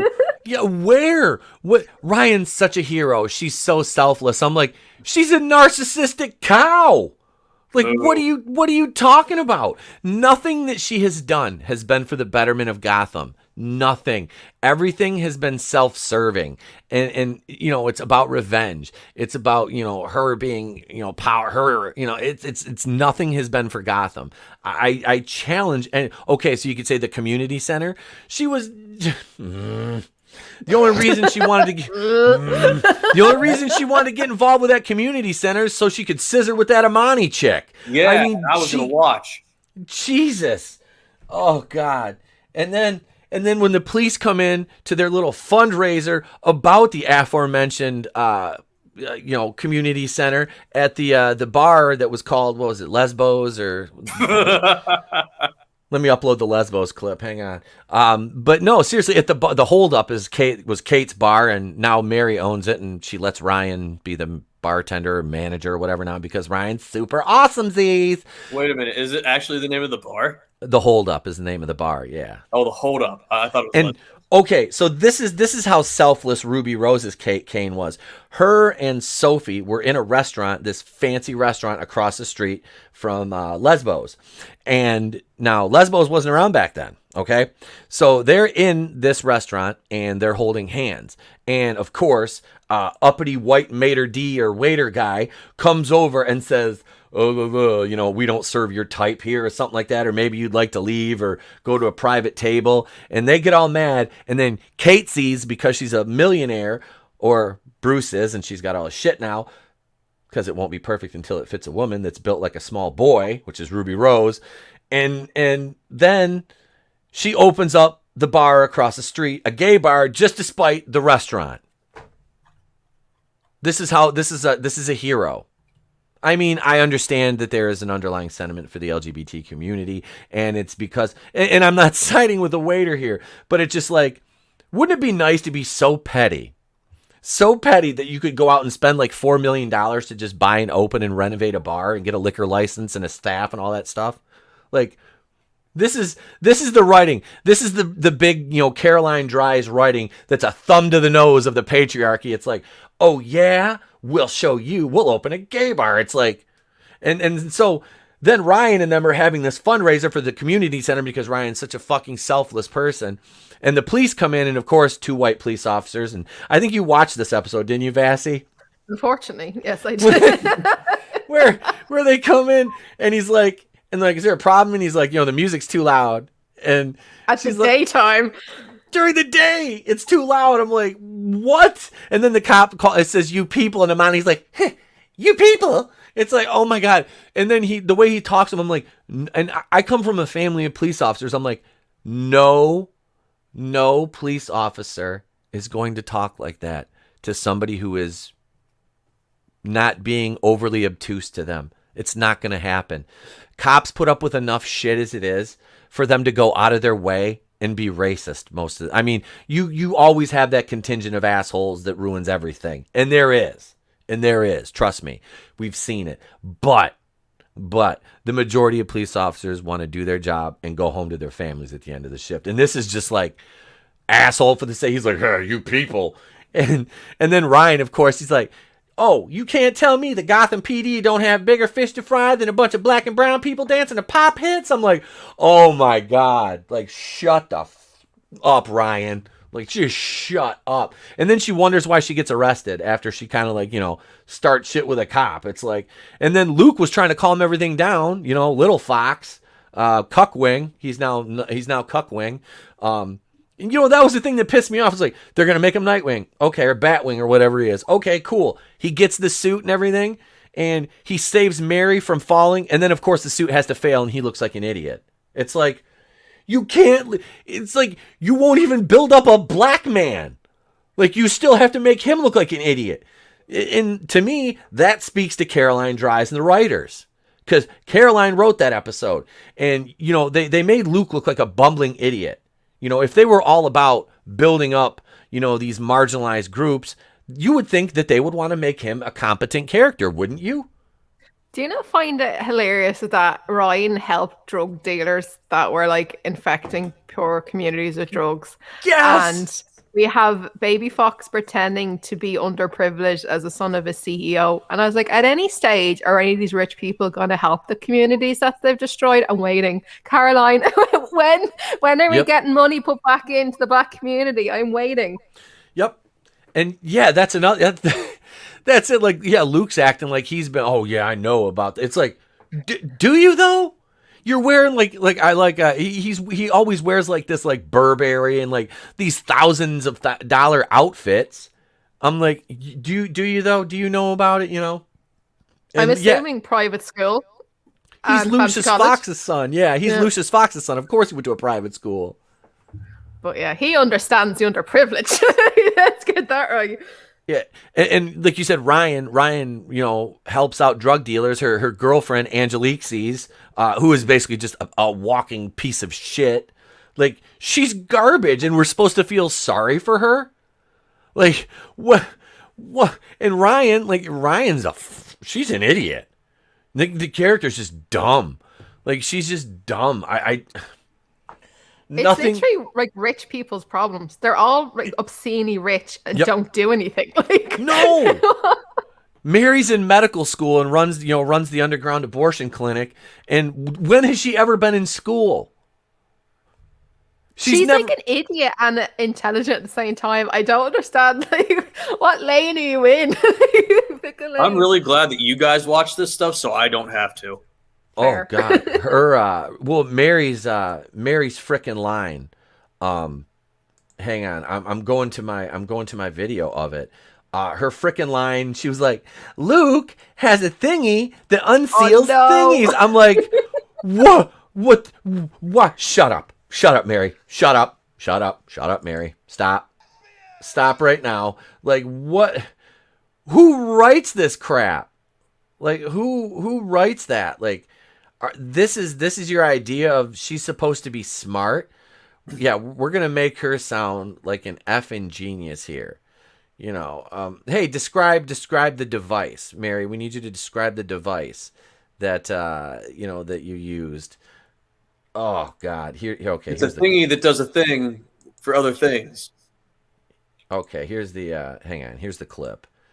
Just so you can, if you haven't seen my video yet, or maybe you haven't seen this segment of it, but yeah, I can share the audio here because I doctored the audio a little bit, so it won't be. This is. Let me unmute this. This is Mary's brilliant. And just to throw it in, we'll throw in a Seinfeld reference right here too with Roman Sionis, the big tough black mask, cosmetics mogul Roman Sionis. So I go back too far. Nope. All right, here it is right here. Oh, that's when she gets hit by a car. That's beautiful. It landed her in Arkham to begin with, and her death, yada yada.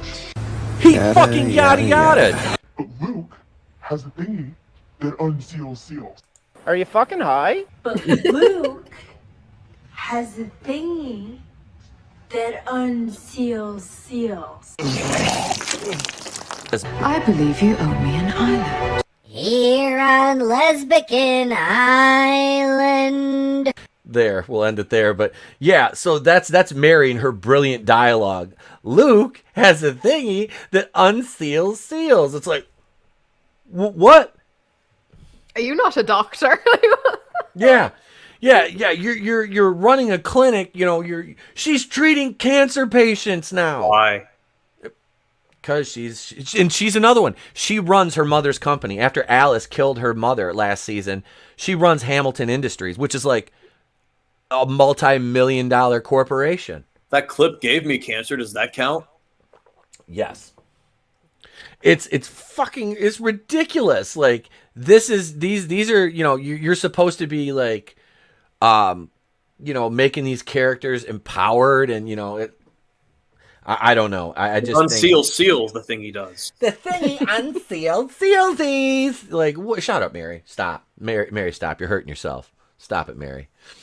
Stop hurting yourself. Stop hitting yourself. Stop hitting yourself. All right, we got a dislike. All right, there we go. Wasn't me. I don't care. I love it. That's interaction. Yeah. People don't understand that. It's like, I'm gonna hate watch your video and then I'm gonna dislike it. I'm like, okay, thanks for the watch time. I'm gonna give you this view, and then I'm gonna give you an interaction. Yep. Thank you. Leave a comment too. Thank you very much. Thank you. Oh, we eliminated that Brie clip a long time ago. Oh, we did? Yep. Oh, I just remember you doing that all the time, so I figured I'd bring it back. I don't mind. Vassy, did you see my Loki highlight package yet?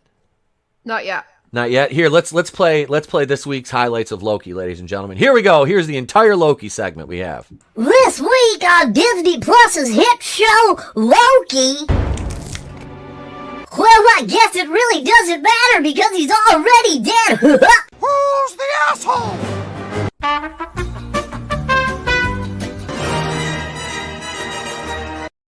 There. I am triggered.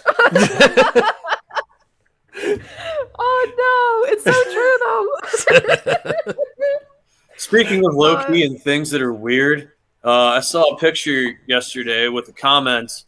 I don't know if I saw it in the WCBS group or where I saw it, but it was something with Loki in a collar, and he's like standing a certain way, and someone tried to make it weird by saying that that's someone who's been in a collar before, just based off of how he's kneeling and his chest out and head up, and I'm like, why do we have to make it weird? No. Go on Twitter the day a Loki episode comes out and just read the tweets. Because if you think that's bad, you should see other things. Oh my God. Perverts. Yeah. I thought you called them Herberts, and then I realized you said perverts. Hoiverts. Hoiverts. Poivert. Yeah, it's a Poivert. See? Little Certainly. Three Stooges there. Yeah, I put that thing together, that Loki thing together as a joke, because I was like, I was joking around Monday night. I was like, yeah, we're going to talk about Loki on the show. And then I put in the outline for the show. I was like, it's literally a gag. I was like, I haven't seen but one episode. So we're going to kayfabe it and just act like we're talking about Loki. We're going to play the segment and just move right on, just like act like it never happened. And cause that's the whole thing. I was just throwing it together. I'm like, I had to do this, and I had to do kind of the goofy voice, but I couldn't tune it quite right. But yeah, that was just fun to make. I don't know. I just like making shit like that. It's like the Skeletor gif. Like this was fun to edit. It's me, Austin! Oh, son of a bitch! Like, cause I just picture JR as Skeletor now. Son of a bitch! It's fun. Yeah. The Loki fans are. I've noticed that on Twitter too, Vassy. It does bring out the weird contingent, doesn't it? I thought the Bucky fans are weird as a Bucky fan, but this is nothing. That was nothing in comparison. This is Jedi level of perversion. Every time I go on Twitter, I'm like, some of y'all need a hose. I need like a timeout. Like, poor Tom, honestly. Oh God, yeah, they don't. These people are. What do you mean by these people? I mean these MCU stands, because that Marvel Cinematic Universe group on Facebook is horrifying. It is like it's an echo chamber. Okay, like I understand, like they're all like most of them are like hardcore fans. All right, but okay, so you have your people in there that are. Like they love everything. If you even offer any kind of critique, they will just come unglued and yeah, you're a racist and you're afraid of strong women, you're afraid of black people, you're afraid of Latino, blah blah blah blah blah. You're an alt-right troll, and it's like, okay, so we got those people. Then you have the ones that are hardcore comic fans and are in the group to, thumb their nose at anybody who hasn't read all the comics. Then you have just the fans of the movies who, don't like. I'm a novice at a lot of the comics, so I don't really get into a lot unless I look something up and have to research it first to know it, so I know what I'm talking about, and then go back and read some of the comics. But it's just like like I said, you offer, like, I mean, I'm not even saying I go in there to troll. I go in there and I will make a comment, a nice little paragraph or whatever or two, because I'm long-winded about, a critique, and I just get destroyed. Like I said, Captain Marvel. I was like, Captain Marvel objectively wasn't a good movie. You're just a misogynist. I'm like, well, I just said the writing was bad because the directors were inexperienced, had no knowledge of the source material. Obviously, the plot was muddy. It was dark. You couldn't see. You're afraid of women. I'm like, oh my God. Oh my God. And I'm like, yep, okay, so I guess I'm afraid of women, right? Because I criticized writing and plot and story and the fact that the character isn't endearing or likable. Oh, you just don't like Brie Larson because what she said about white guys. You're a racist and a misogynist. Now I'm like, Jesus. Now you're getting it. And that's the quicksand argument right there. No matter how hard you work to, articulate your stance, you just sink deeper in the shit, and that's why I go in there and I don't even engage. It's hilarious. It is. It's hilarious. What's up, McKinney? Good morning, sir. I got followed by a Sebastian Stan fan account, right? And it was all Sebastian's so fantastic, blah blah blah, right? And he said in an interview in 2014 that what direction would they like to see Bucky go in? And he said, now 2014, he said, I don't care, I'm down for whatever. If they decide to make him a transvestite, I don't care, right? So 2014, right? So obviously the word we use now is transgender. They found that interview, and in the space of 2 days, the fan account wasn't a fan anymore, and they were all screaming how Sebastian Stan is transphobic and all of the bigot. And I'm like, it's been 2 days. Jesus. It's been 2 days. And then they went through every other thing he's ever committed. He said, do you remember what the I, Tonya movie he was in? He said, do you remember, obviously, Tonya Harding and the knee thing? Yep. He made a joke from that movie. Oh, it gives you a new version of Taking the Knee. It had nothing to do with the anthem. It had nothing to do with any of that. And they were dragging him over that as well. And I'm like, 12-year-olds on Twitter are fascinating. Quickly, they'll turn on you. And I was like, have you met him to tell me that he's all these things? It's like, what the hell? I made a video last summer about him getting canceled because his girlfriend dressed up in a Asian type outfit, and his girlfriend's foreign, or his girlfriend at the time. It's back on the channel from like last July or late June, and yeah, it was another Twitter. It was like cancel Sebastian Stan was trending, but check the private chat, guys. I will be right back. Okay. Okay. It's so funny. And then when they were shipping Bucky and Sam in Falcon the Winter Soldier, and then Anthony Mackie came out and said, guys can be friends. And then they all called poor Anthony Mackie homophobic. Leave the actors alone. They don't do anything. This is why I don't watch, mainstream stuff anymore, because this is all just getting ridiculous. Like, I'm so tired of it. I'm just sick and tired of being sick and tired of bullshit. And I don't know. It's so weird. Like, you used to be able to say, oh, okay, watching the show, I don't like that character. Yeah, but I do. Yeah, okay, cool, I can see that. Yeah. And now it's like, how dare you? How dare you not have the same opinion as me?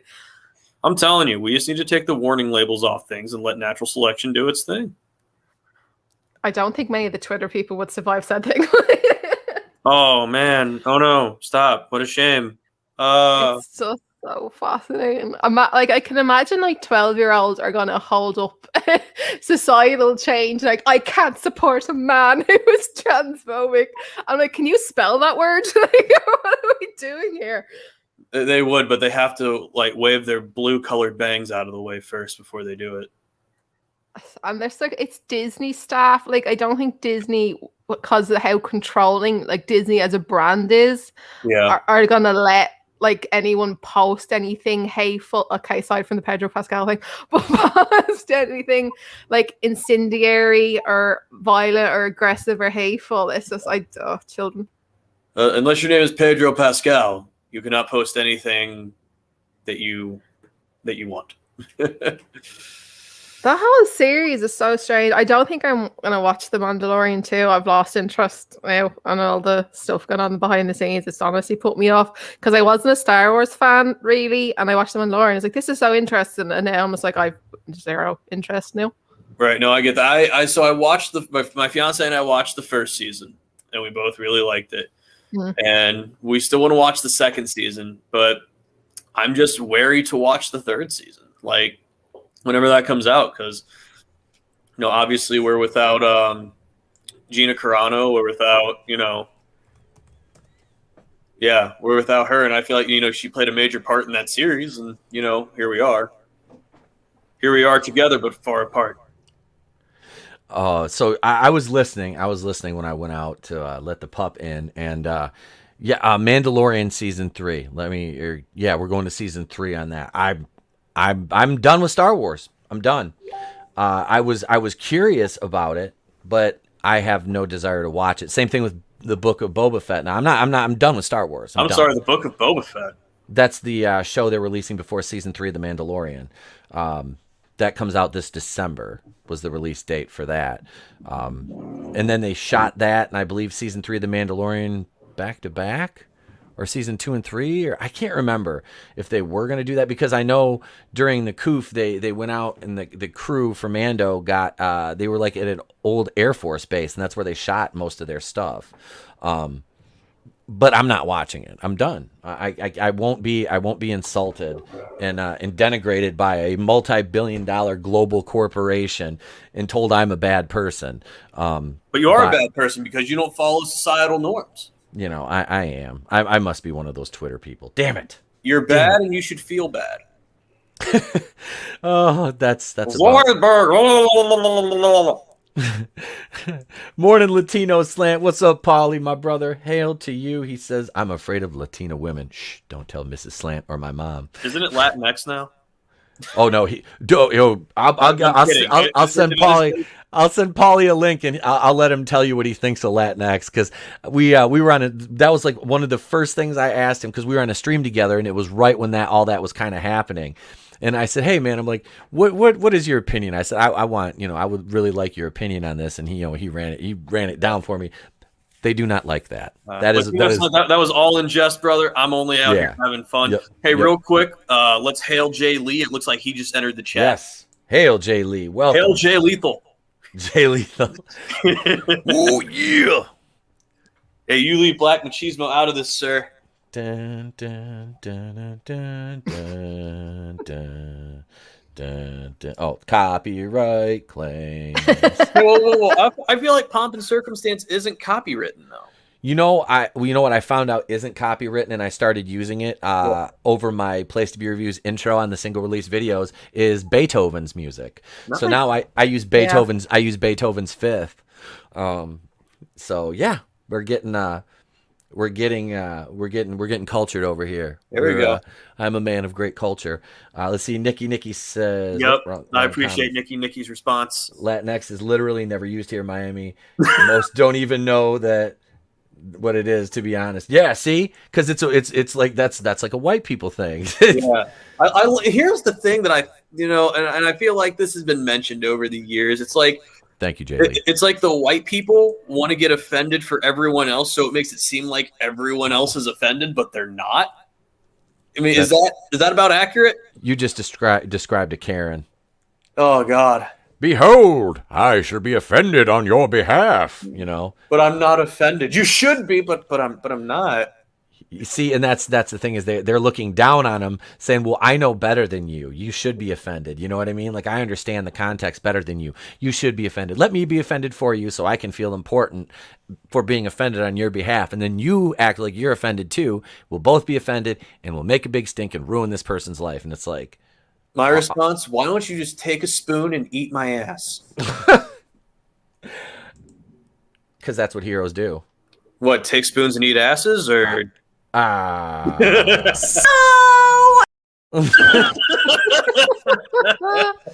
mean, you could just be all like, That's good. I mean, that, you know, then you could always ask the question, Hey, where's the cream filling? Oh my God! But the commercial from my childhood. Somebody's inevitably going to say this to you, though. I don't remember asking you a goddamn thing. I'm gonna have to use that in practice one of these days. You know, I'm explaining something to a kid, and another kid jumps in. I don't remember asking you a goddamn thing. See if they get a Pulp Fiction reference, buy them all steak dinners. I mean, seriously. I did promise Chipotle to one of the varsity players if whenever they get a pick six this season. Like, if you score a touchdown at all this season, I will get you Chipotle. And they're like, all right, bet. Oh, watch. You'll have a record number of pick sixes this year. Yeah, I know. I'm not going to have any money. My fiance is going to look at me. Where's all of our money going, and why are you buying so much Chipotle? To feed these damn kids. Feed these damn kids. Oh, God. Brutal Morningwood. Why a spoon, cousin? Who's spooning whose cousin? I think he was referring to a spoon as which to use to dine on the posterior. Oh shit! As I'm trying to church it up and class it up a bit here, so we can get more than we can retain more than 1% of our female audience. Oh man, that's great. I mean, right now, both the people in the female audience are just looking at me and Loudy going like this. You're both pieces of shit. Yeah, I can prove it mathematically. Actually, let me grab my whiteboard. Oh my God, I think this is my favorite stream I've been on since I've been back. they're just like, it's like, oh yeah. I'm sure somebody even looked at me and said, Fuck that puto.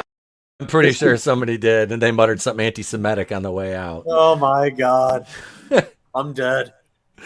I know at least one of them was like, You out of your goddamn mind, son of a bitch! Son of a bitch! That was the dislike on this stream, I think. Yeah, I'm not gonna lie. I laughed so hard that if I was like sitting in a regular chair or standing up, I would have passed out. No, that's an actual thing for me, by the way. I do that. What? So like, if I laugh too hard, like I can fall over. I just go limp, and I'm still like cognizant of what's going on. It's called cataplexy. Like I'll laugh too hard, and I'll feel this like intense pressure in my head, and then I'll just fall over.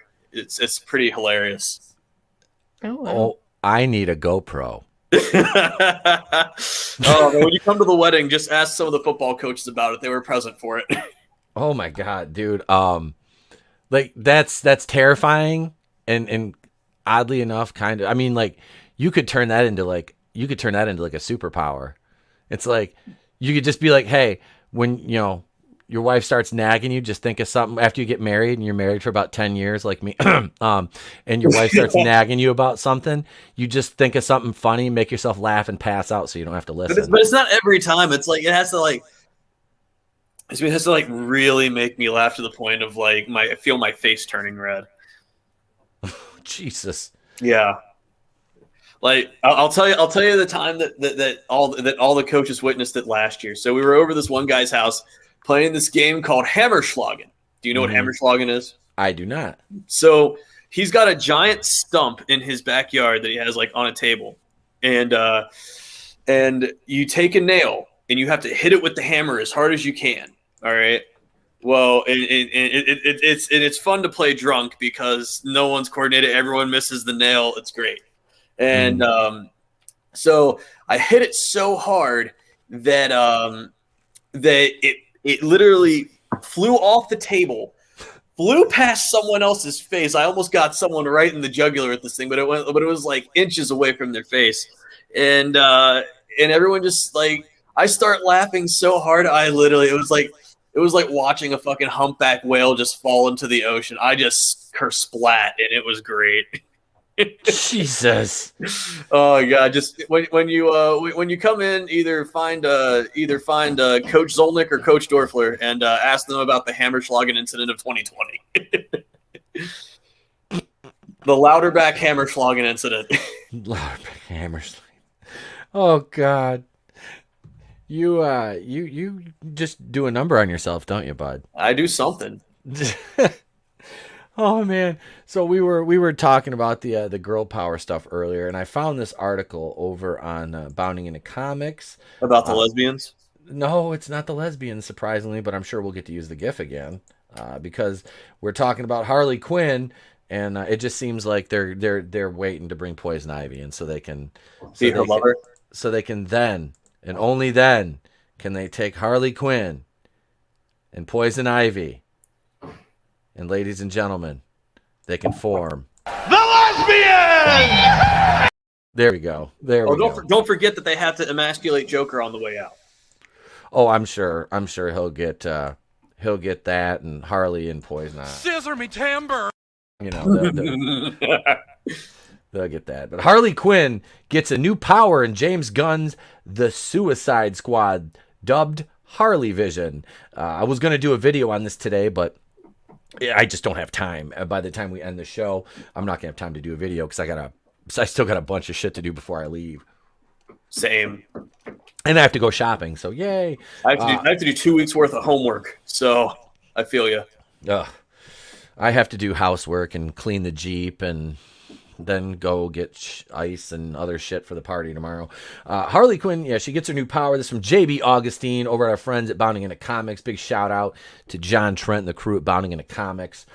Harley Quinn is not renowned for having powers, much like most cast members of the Bat family and Gotham Rogues Gallery. Her gymnastics background and superlative intellect, not to mention her mental state, make her limber and give her an advantage in battle, but she can't be called enhanced under normal circumstances. This is the thing to me. I always laugh when they try to make Harley Quinn like a hand-to-hand fighter. Like Birds of Prey was hilarious to me. Like, I mean, that was beyond funny. Like, that movie was, they touted the fact that they brought in the guy from John Wick to do the fight sequences. I'm like, well, did they? Yeah. Stop. No, for Birds of Prey it was that, and they still look like garbage because it was terrible. The fight scenes were so wonky in that and just stupid. The police station sequence to me was about it was, let's be honest, by that point it was like the 800th time I rolled my eyes and had to hold vomit back because it was just so stupid. It was literally just stupid to the max. I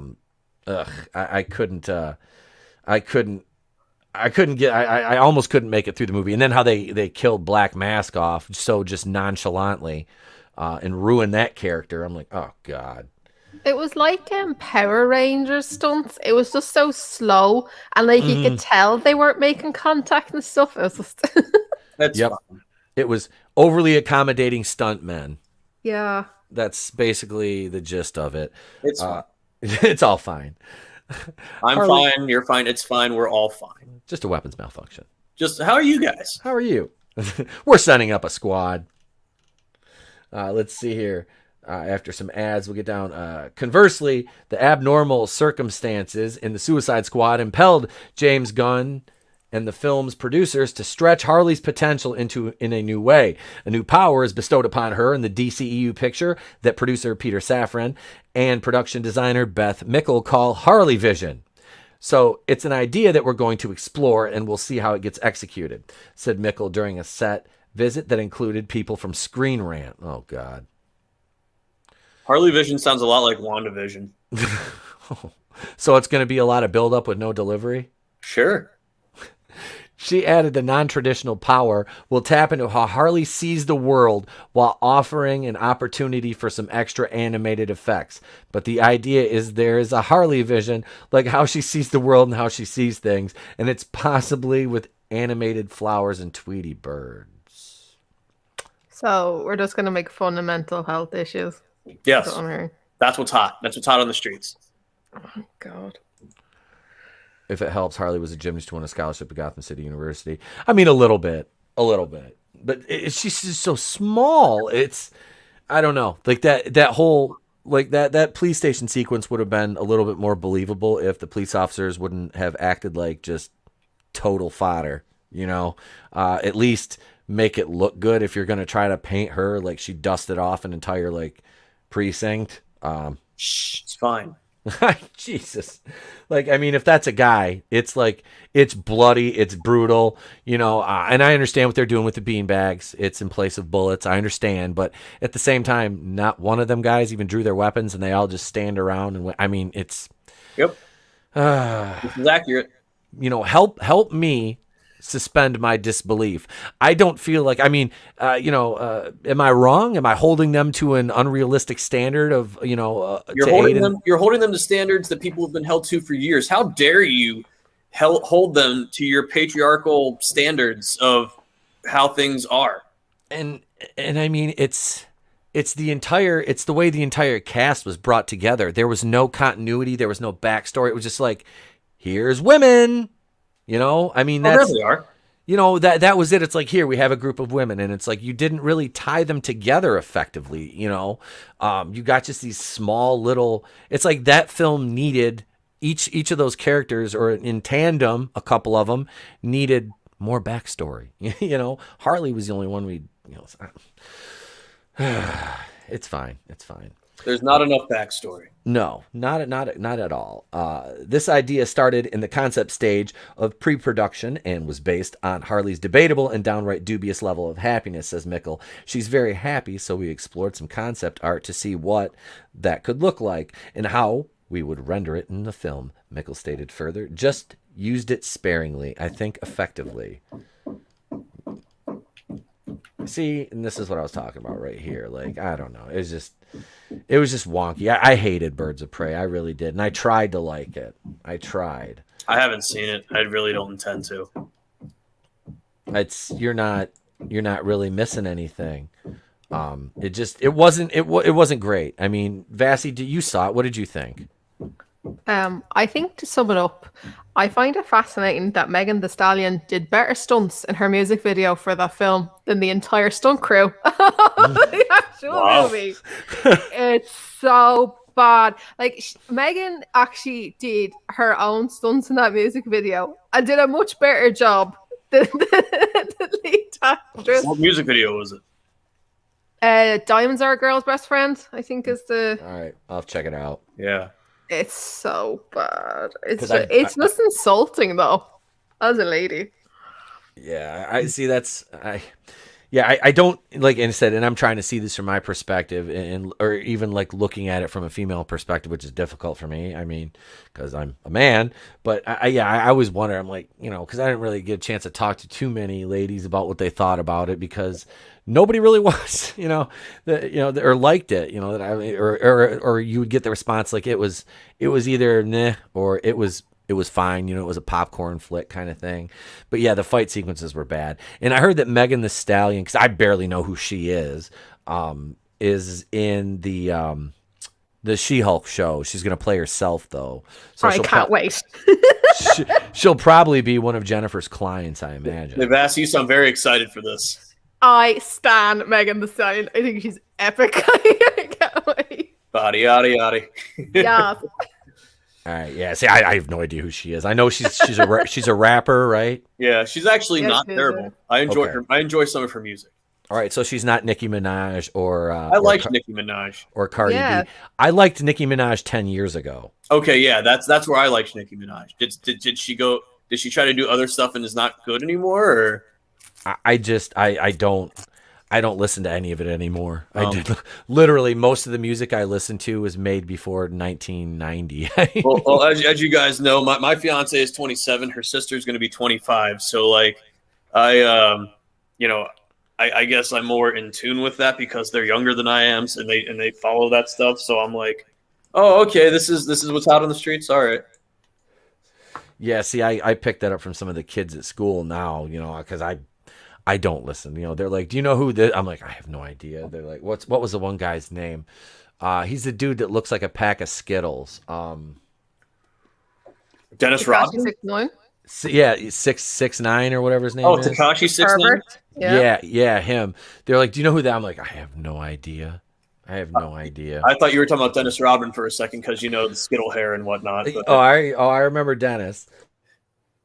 I have Dennis's Spurs jersey. I have his Bulls jersey. Dude, nice. Yeah. See, I've got like what 30 some NBA jerseys. I got a collection of jerseys. Hey, you too? Yeah, oh yeah.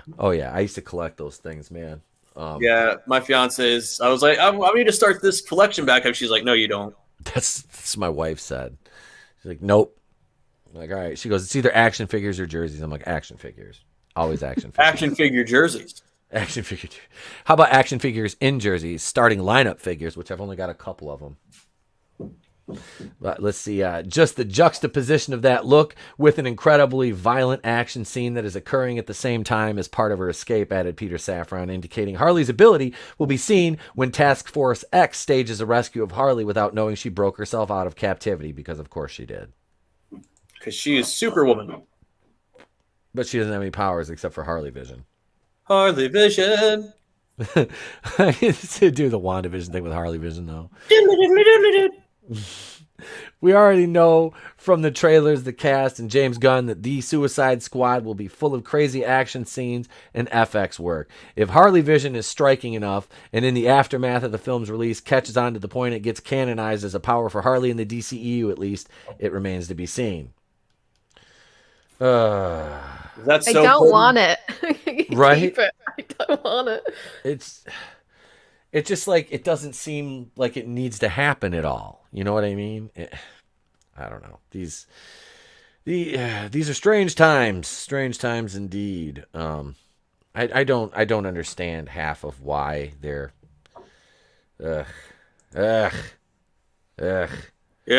brightest day, 120-pound miracle woman Harley Quinn. Certainly. Oh, sounds like Harley Quinn. Vassy's dog was making its presence known. She's very she doesn't bark at everything, but if there's something to bark at, she's like, nah, brah, not my house. Yeah, my dog doesn't bark anymore. She's in a box on the shelf. Oh. Yep. You know, if I can't make humor about it now, when can I? Yep, that's it. I don't know. Mine tired herself out between barking, and she went. I let her outside, and she went and ran around. Now she's sleeping in the my chair in the den, looking out the window. She's like a house cat. Yeah. She's active as hell. Like when we go outside, but she's inside. She's just like, I'm gonna be lazy. Robin was definitely a lap dog. Like, apparently right now is the opportune time for people outside to be banging shit with hammers and all this other stuff. And I can just tell you, Robin would be losing her shit right now. Like, what the fuck's going on? Yeah, one of those. Yeah. Yep, that's Nat. She sees anybody or hears anything, it's like bark squirrel, bark leaf. Yeah, it's like that's the thing. Robin didn't really bark that much. Like, the only time she barked is if someone knocked at the door, or, you know, she heard like constant knocking, like right now. That's really the only time. Other than that, she was super chill. Yeah. Yeah, see, that's mine. Mine's still young though, so super fan, you're right. She does miss Trey. Oh yeah, if I go outside, and I don't take her out with me, she sits right by the door and waits for me to come back in because her boy's not here to play with. Let's see. Other than a few occasions, well, she's going with me today, so she's never. Let's see. Other than a few occasions, Harley's never had long-lasting powers most could point to, but DC is trying to break from trends and give the regular folks who put on costumes abilities to add to their repertoire. Case in point, Huntress has a new psychic power in a story within an issue of Batman.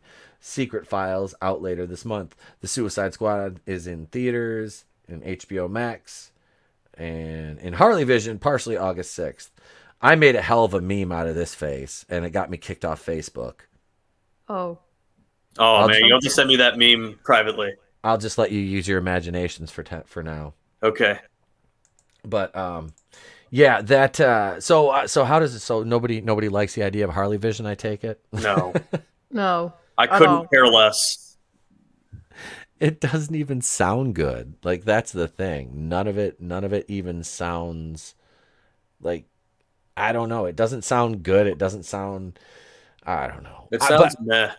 I hated Suicide Squad. Like, it took me 4 years to watch the entire thing. I started watching it in 2016, just quit, and then last year I finally watched. It was like later last year I finally watched it. Because the wife DVR'd it. She thought the kid might like it, because it's supposed to be, well, she thought it was like a superhero movie, like a normal one, but she didn't know. So yeah, and I was like, I'm gonna watch this, and I sat down and I watched. I'm like, why did I do that? Why? Poor guy. Why the hell did I put myself through that? And then you get the people who want the air cut released of Suicide Squad. That's what I said. I'm like, the what cut? The Ayer. David Ayer is the director. Oh, okay, my bad. No, that's fine. And yeah, it's they're like, oh, we want the Ayer cut because the Ayer cut is supposedly darker. Blah blah blah blah blah. And I'm like, there's no amount of patchwork you can do to that movie to make it good.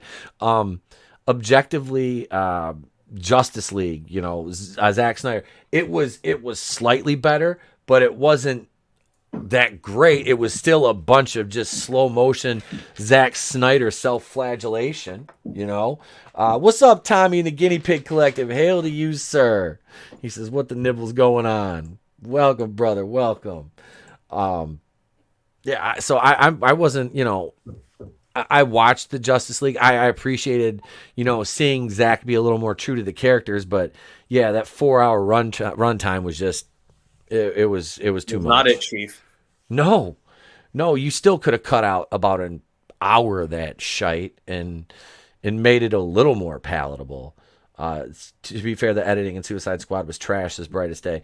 Yeah, no, that everything about that movie was bad, except what's his name, El Diablo. I did like him. Yeah, he was good. That was the character that I liked. I'm like, I like this guy. I liked you. I hope so. I hope he appreciated my my kudos to him and his performance, because that was about the only positive thing I had to say about the movie. Tommy says I've never watched Suicide Squad. Well, you're not missing anything. Yeah, you're not, dude. You're really not. Unless he was saying SS for SummerSlam, which in that case, depending on the year, he's missed a lot. Yeah, you've missed a lot. But no, man. So I'll probably never watch, the James Gunn, The Suicide Squad. And there she is again. On cue. Yep. She's like, yes, you will. No, I won't, Nat. No, I won't. Mackie Sky, good morning. He says, morning, people. Guten Morgen. Let's see. Master of the TDS. Hello, everyone. Well, hello, Master of the TDS. We've had a great stream this morning, everyone. This is a lot of fun. We're up to 29 likes and one thumb down, which they're still helping us. So thank you, everybody, man. I appreciate it. The Suicide Squad. Let me put it to you this way. I have about as much anticipation for that as I do the Eternals. Oh, yeah. Oh, I forgot about that. And I think that's what Marvel's afraid of, is people are going to forget about it. What was the one X-Men movie that took forever to come out and then it finally came out? It had Maisie Williams in it or something. New Mutants. Was that any good? I saw it in the theater last October before my theater shut down. Yeah. And it was, I'll say this, if they hadn't edited it so much, and no, you don't have to thumb it down, Mackie Sky. I'm just kidding. You don't have to thumb it down. It would have been good if they hadn't edited out all the horror aspects of it. It was okay, but I think it's set up for a sequel. They set up for a sequel that they were never going to get, because it wasn't about, training them to be X-Men. It was a company that was, trying to take advantage of their powers. So, organization. So I think if they would have got a sequel, we would have been far better off. But the way it was just left with this amount of ambiguity that, because you're never going to get a full denouement. So you're never going to get it. Never gonna get it, never gonna get it, never gonna get it. Woo, woo, woo, woo. There. Master of the TDS says, I heard New Mutants was terrible. Draven says New Mutants was okay. Superfan says it was shit. Darius Munchausen says, yo, what's up, brother? Let's see. Wasn't there a cringe romance thing as well? Not really. The romance between Maisie Williams and I can't remember the other character's name. It wasn't really look, we're lesbians or anything. It wasn't. It wasn't. It was just it was there. and they had like a little, make out scene in a shower or whatever. I mean, they obviously didn't show anything, but I mean, it just, it didn't like take me out of the movie or anything like that. What took me out of the movie more or less was the fact that it was like the trailers were all a big honey dick. Because you never got really that horror aspect, or what you did get wasn't a lot. Okay, so Master TDS says the problem was in the comics their connection was not romantic at all. Yeah, see, I don't know. I don't know. I've never read the I have one issue. No, it's not New Warriors. It's New Mutants. It's New Warriors. It's the old New Warriors, though, the good ones, not the new woke Warriors. They never released that. But Brightest Day says didn't show anything. No wonder it sucked. Oh, so what? No, I did. Vassy, did you see New Mutants? Yes, I can't recall a lot from it because I had it on the background. I couldn't get into it. Like I thought we were getting like a proper horror film from the the Smiley guys. Yeah, but it didn't. It wasn't very horror-y. I was a bit disappointed. No, that was my disappointment in it too. I didn't think the Maisie Williams romance thing was too it wasn't poorly done or ham-fisted or anything like that. Like it wasn't a CW type thing, you know what I mean? Yeah. But no, it wasn't. Let's see. Wait, Master TDS says read the old stuff. The new stuff is really bad. You ever check out Miss Marvel's fan fiction? Super cringe. Are you talking Kamala Khan Ms. Marvel, or are you talking Carol Danvers Miss Marvel? Because the comics. The Carol Danvers Miss Marvel comics before they turned her into the Kelly Sue DeConnick Captain Marvel wasn't bad. I'm not talking about Kamala Khan. Some of that wasn't bad. At least she was feminine in them, before they made Carol Danvers look all butchy and whatnot. And Kelly Sue DeConnicked it up. Kamala Khan, I've never read. I've read one Kamala Khan Miss Marvel comic, and it was just so bad. I was like, oh god. So I've never seen any fan fiction. Tommy says CW cringeworthy. Yeah, that's about the summation of the CW is just cringeworthy, and that goes for all their shows. God, except for I guess Superman and Lois is holding out. I need to catch up on that. I'm so far behind. I haven't seen one episode from the second half of the season. I guess I need to pick up on that. Have either you two watched the second half, or were you watching the first half of Superman and Lois? I've seen the first half. Okay, all right. Did you like it? I mean, were you into it the way it was? I think Elizabeth Tulloch is the best Lois we've gotten. Point blank. Period. I think she's better than Amy Adams. Yeah, it doesn't take much to be better than Amy Adams, True. but I see what you're. I see because she just wasn't ever Lois to me. No, not at all. But no, yeah, this gal is she is a good Lois. I like her. I like her dynamic with Tyler Hoechlin. I just feel like she needs to eat something. I mean, she's always been that thin, though. Has she? She's my God. And I feel I'm not body shaming her at all. I just I was hoping that they didn't make her lose that much weight for the role. Oh no, she's always been slender. All right, because I was hoping they weren't wanting her to look because I was like, man, she's just I understand being healthy, but I was like, she's so thin, it kind of reminds me Maggie Q, if you know who Maggie Q is. Yes, she's so tiny. Yeah, just and some people that's the way they are, and that's, and I'm not disparaging that at all. I felt like it was probably, as an actress, how actresses are pressured to look a certain way. I thought that it was probably her getting pressured to just have to look so thin, but okay, so that's just the way she is. All right. That works for me. But no, I like it. Like I said, I like the dynamic with the kids. The kids weren't annoying. Normally you get kids on a show like that and they're going to be whiny, bratty, annoying little shitheads the majority of the time. And these two really, they're not bad, even with one of them being kind of emo-ish, Yeah. He's supposed to be the outcast and they're very good-looking young men. And I'm like, how is he? He was. This doesn't make sense. Like the outside kids are all beautiful. Like it's like the worst nerds they could have found. Yeah, the CW doesn't know how to make like just normal Yeah. people. You know, yeah, everybody. It's like, well, it's like that one of the Batwoman trailers. They had her giving a Rolex to like a homeless woman, and this homeless woman's like hair was perfect, makeup was perfect, she was all clean, and I'm like, That's not homeless. yeah, Gotham's homeless are very chic right now, I guess. Yeah. It's funny. Draven says he likes the woman that played Lois in Grimm. See, I've never seen Grimm. Oh, Grimm is great. Is it? All right. Grimace? Grimace. Tommy says new Lois will be working stripper poles before the show ends. You stop that, Tommy. Oh, God, I hope not. I hope not if the writing holds up. But we have been going for 2 hours and 15 minutes. This has been an awesome show, but I hate to end it, but we kind of have to cut it off here. That's what she said. I don't know, because I've got to get ready to go, and I've got a lot of shit to do. I've procrastinated for the last week because this is how it goes. I keep going. That's what she said.